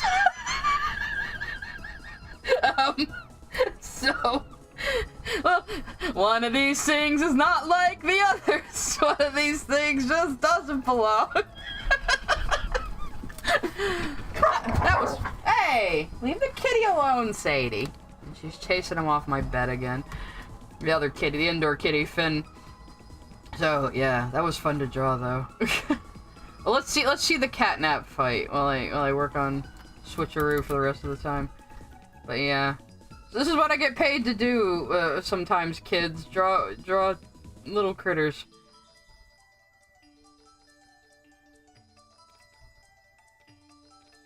I don't know. Shit's really popular. I think that the story behind catnap is, like, all those smiling critters are, like, stuffed animals that, have different, like, scents to them. Like, I think, like, Dog Days vanilla, and like the rabbit's peppermint and stuff, but the cat like is defective, and he has the spooky red mist that comes out of his mouth instead. All right, let's see the video. There we go. we'll see why Poppies is popular.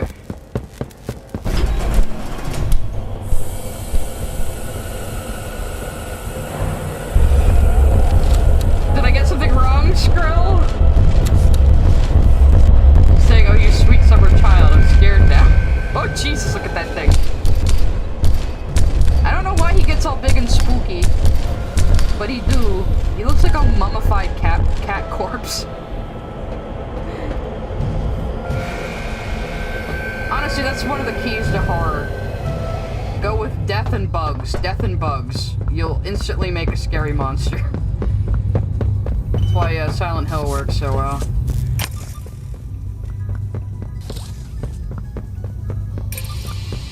Oh god, Skrill's gonna... Well, Skrill, we're probably gonna stream Pal World tomorrow, so you can explain Poppy's playtime lore to me while we do that.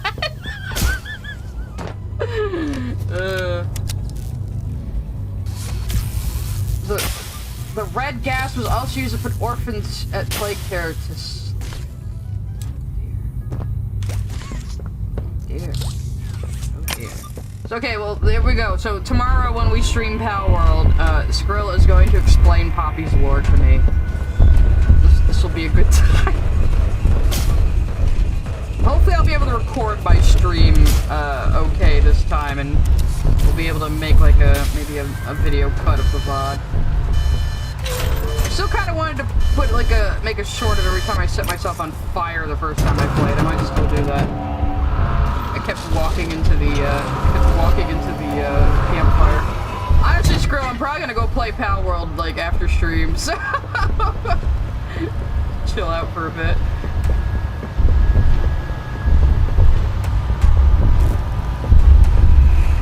This is Poppy's playtime, Elijah. Doesn't it look nice and friendly? This is giving me like Soma vibes, actually. I might be coming around on this, to tell you the truth. Because Soma is like my favorite horror game of all time. They put Jacksepticeye in this game. Of course they did. Top of the morning to you! I tried to do Jacksepticeye. I think that came out Shale Gorath. Now go away before I jump rope with your intestines.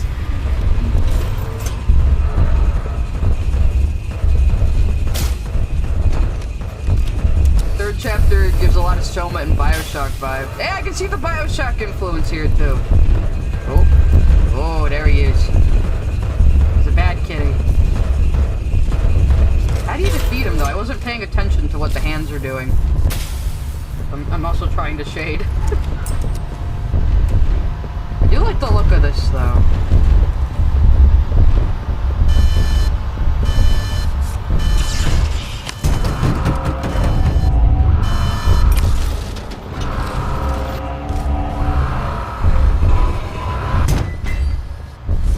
Yeah, because like the boss fight being that kind of amnesia Soma type thing where it's mostly the monsters wandering around and you just have to kind of not die. That's always fun too. I always find that way more nerve-wracking.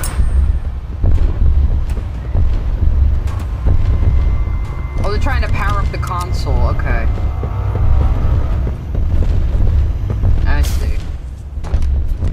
It can be hard for me to discern what the gameplay is when I'm not playing myself sometimes.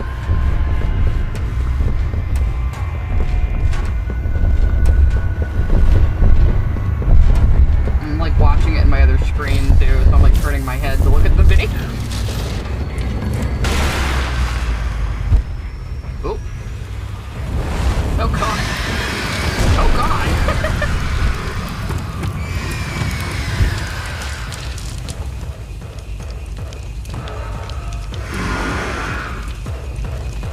What is the hand?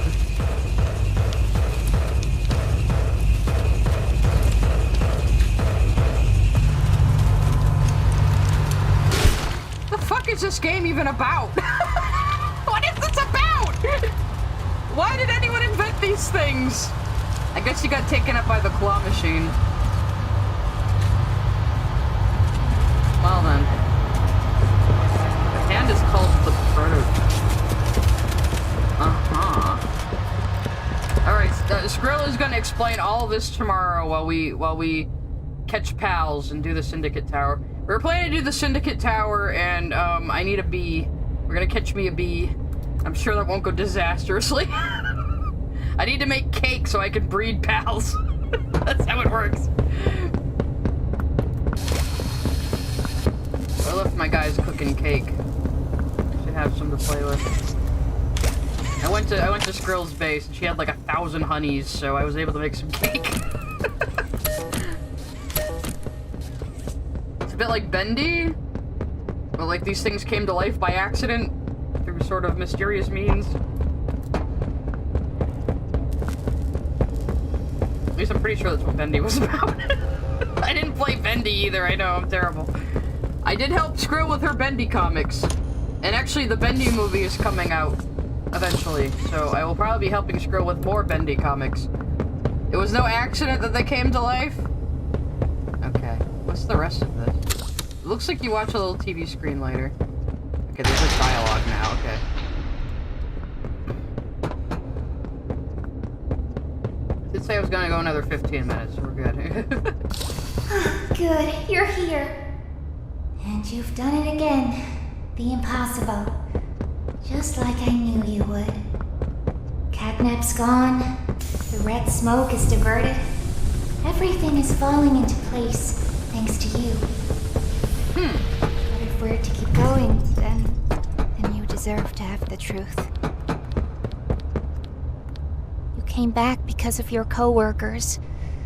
You want to know what happened and why. You're probably all dead. This is your answer. Okay, Annabelle. We called it I don't Power trust of you. Joy.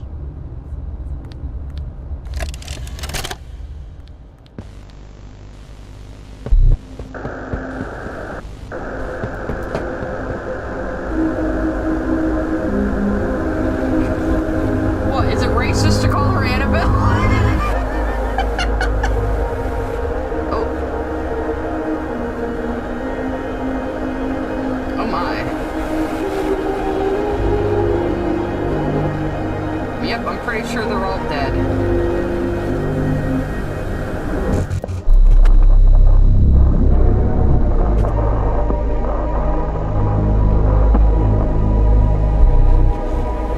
You guys have some really shitty security cameras in this place. What the fuck are those?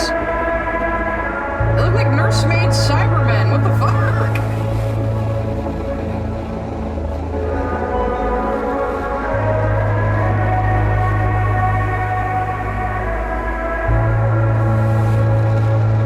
So is this like a toy factory or something? Is this what we're dealing with here? Oh dear. Oh dear. Clearly someone would notice all of those people missing. I would hope. It's a little loud. Oh, I'm sorry. Well, the toy factory. Okay. See, I'm super smart. I can figure these things out. The bigger toys are once orphan children were experimented on. There's a clip. I'm gonna have to run for that. Moment of it. It went on so long, so agonizingly long. They tried to hide, to run, anything to stay alive. I remember their cries. What's going on? Why is this happening? What are those things? So if they're made of Senseless children's slaughter. souls, how do you That's what it really was. manufacture these things? They killed Just keep everyone. killing orphans, I guess. The I don't guilty, know. the innocent, didn't matter. All of that death didn't fix anything.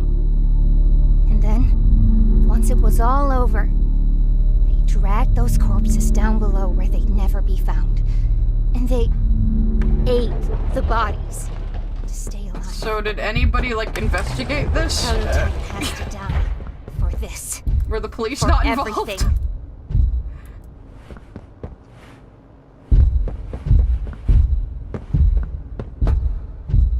Surely someone must have come and investigated all these people going missing.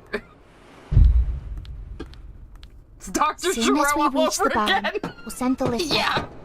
Just hold tight, okay? After you. They had an orphanage built for an endless supply of orphans? Oh god!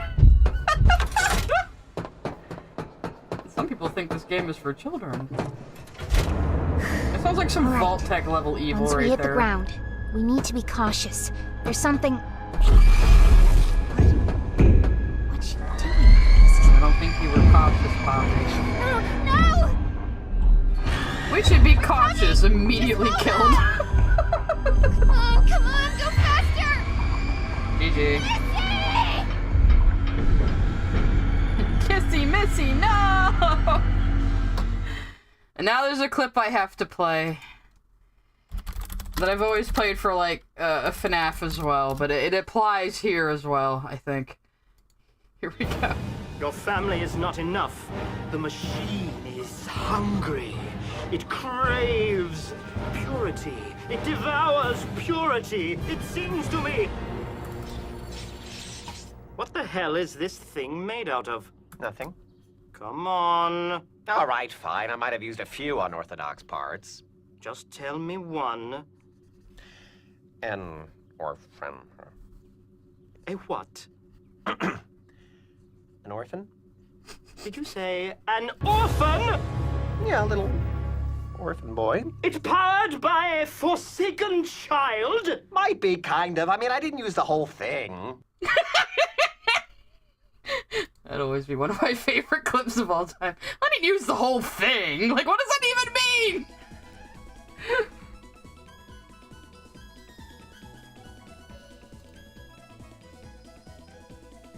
Unorthodox. Get out. And now we're actually kind of at the 15-minute mark, so it was perfect. We're ending on, you know, it's powered by a forsaken child. That's what you should say about anything in FNAF and Poppy from now on. It's powered by a forsaken child. Oh god, I love Venture Brothers. And is Kaiser still here? Because Kaiser's gonna get on my ass about not watching the Venture Brothers movie yet. It was. I mean, I rewatched Venture Brothers recently, and there is a few things in it that would pop the monocles of a few Puritans out there. They do use the R word a lot. I was actually having to explain this to somebody younger the other day, like, they were like, well, what groups do you hang out with where people say it all the time? And I'm like, bro, like, not even a decade ago, we said it all the fucking time. Like, you don't understand how weird it is for you people to be coming out of the woodwork saying it's a slur. We're just like, stop being a retard.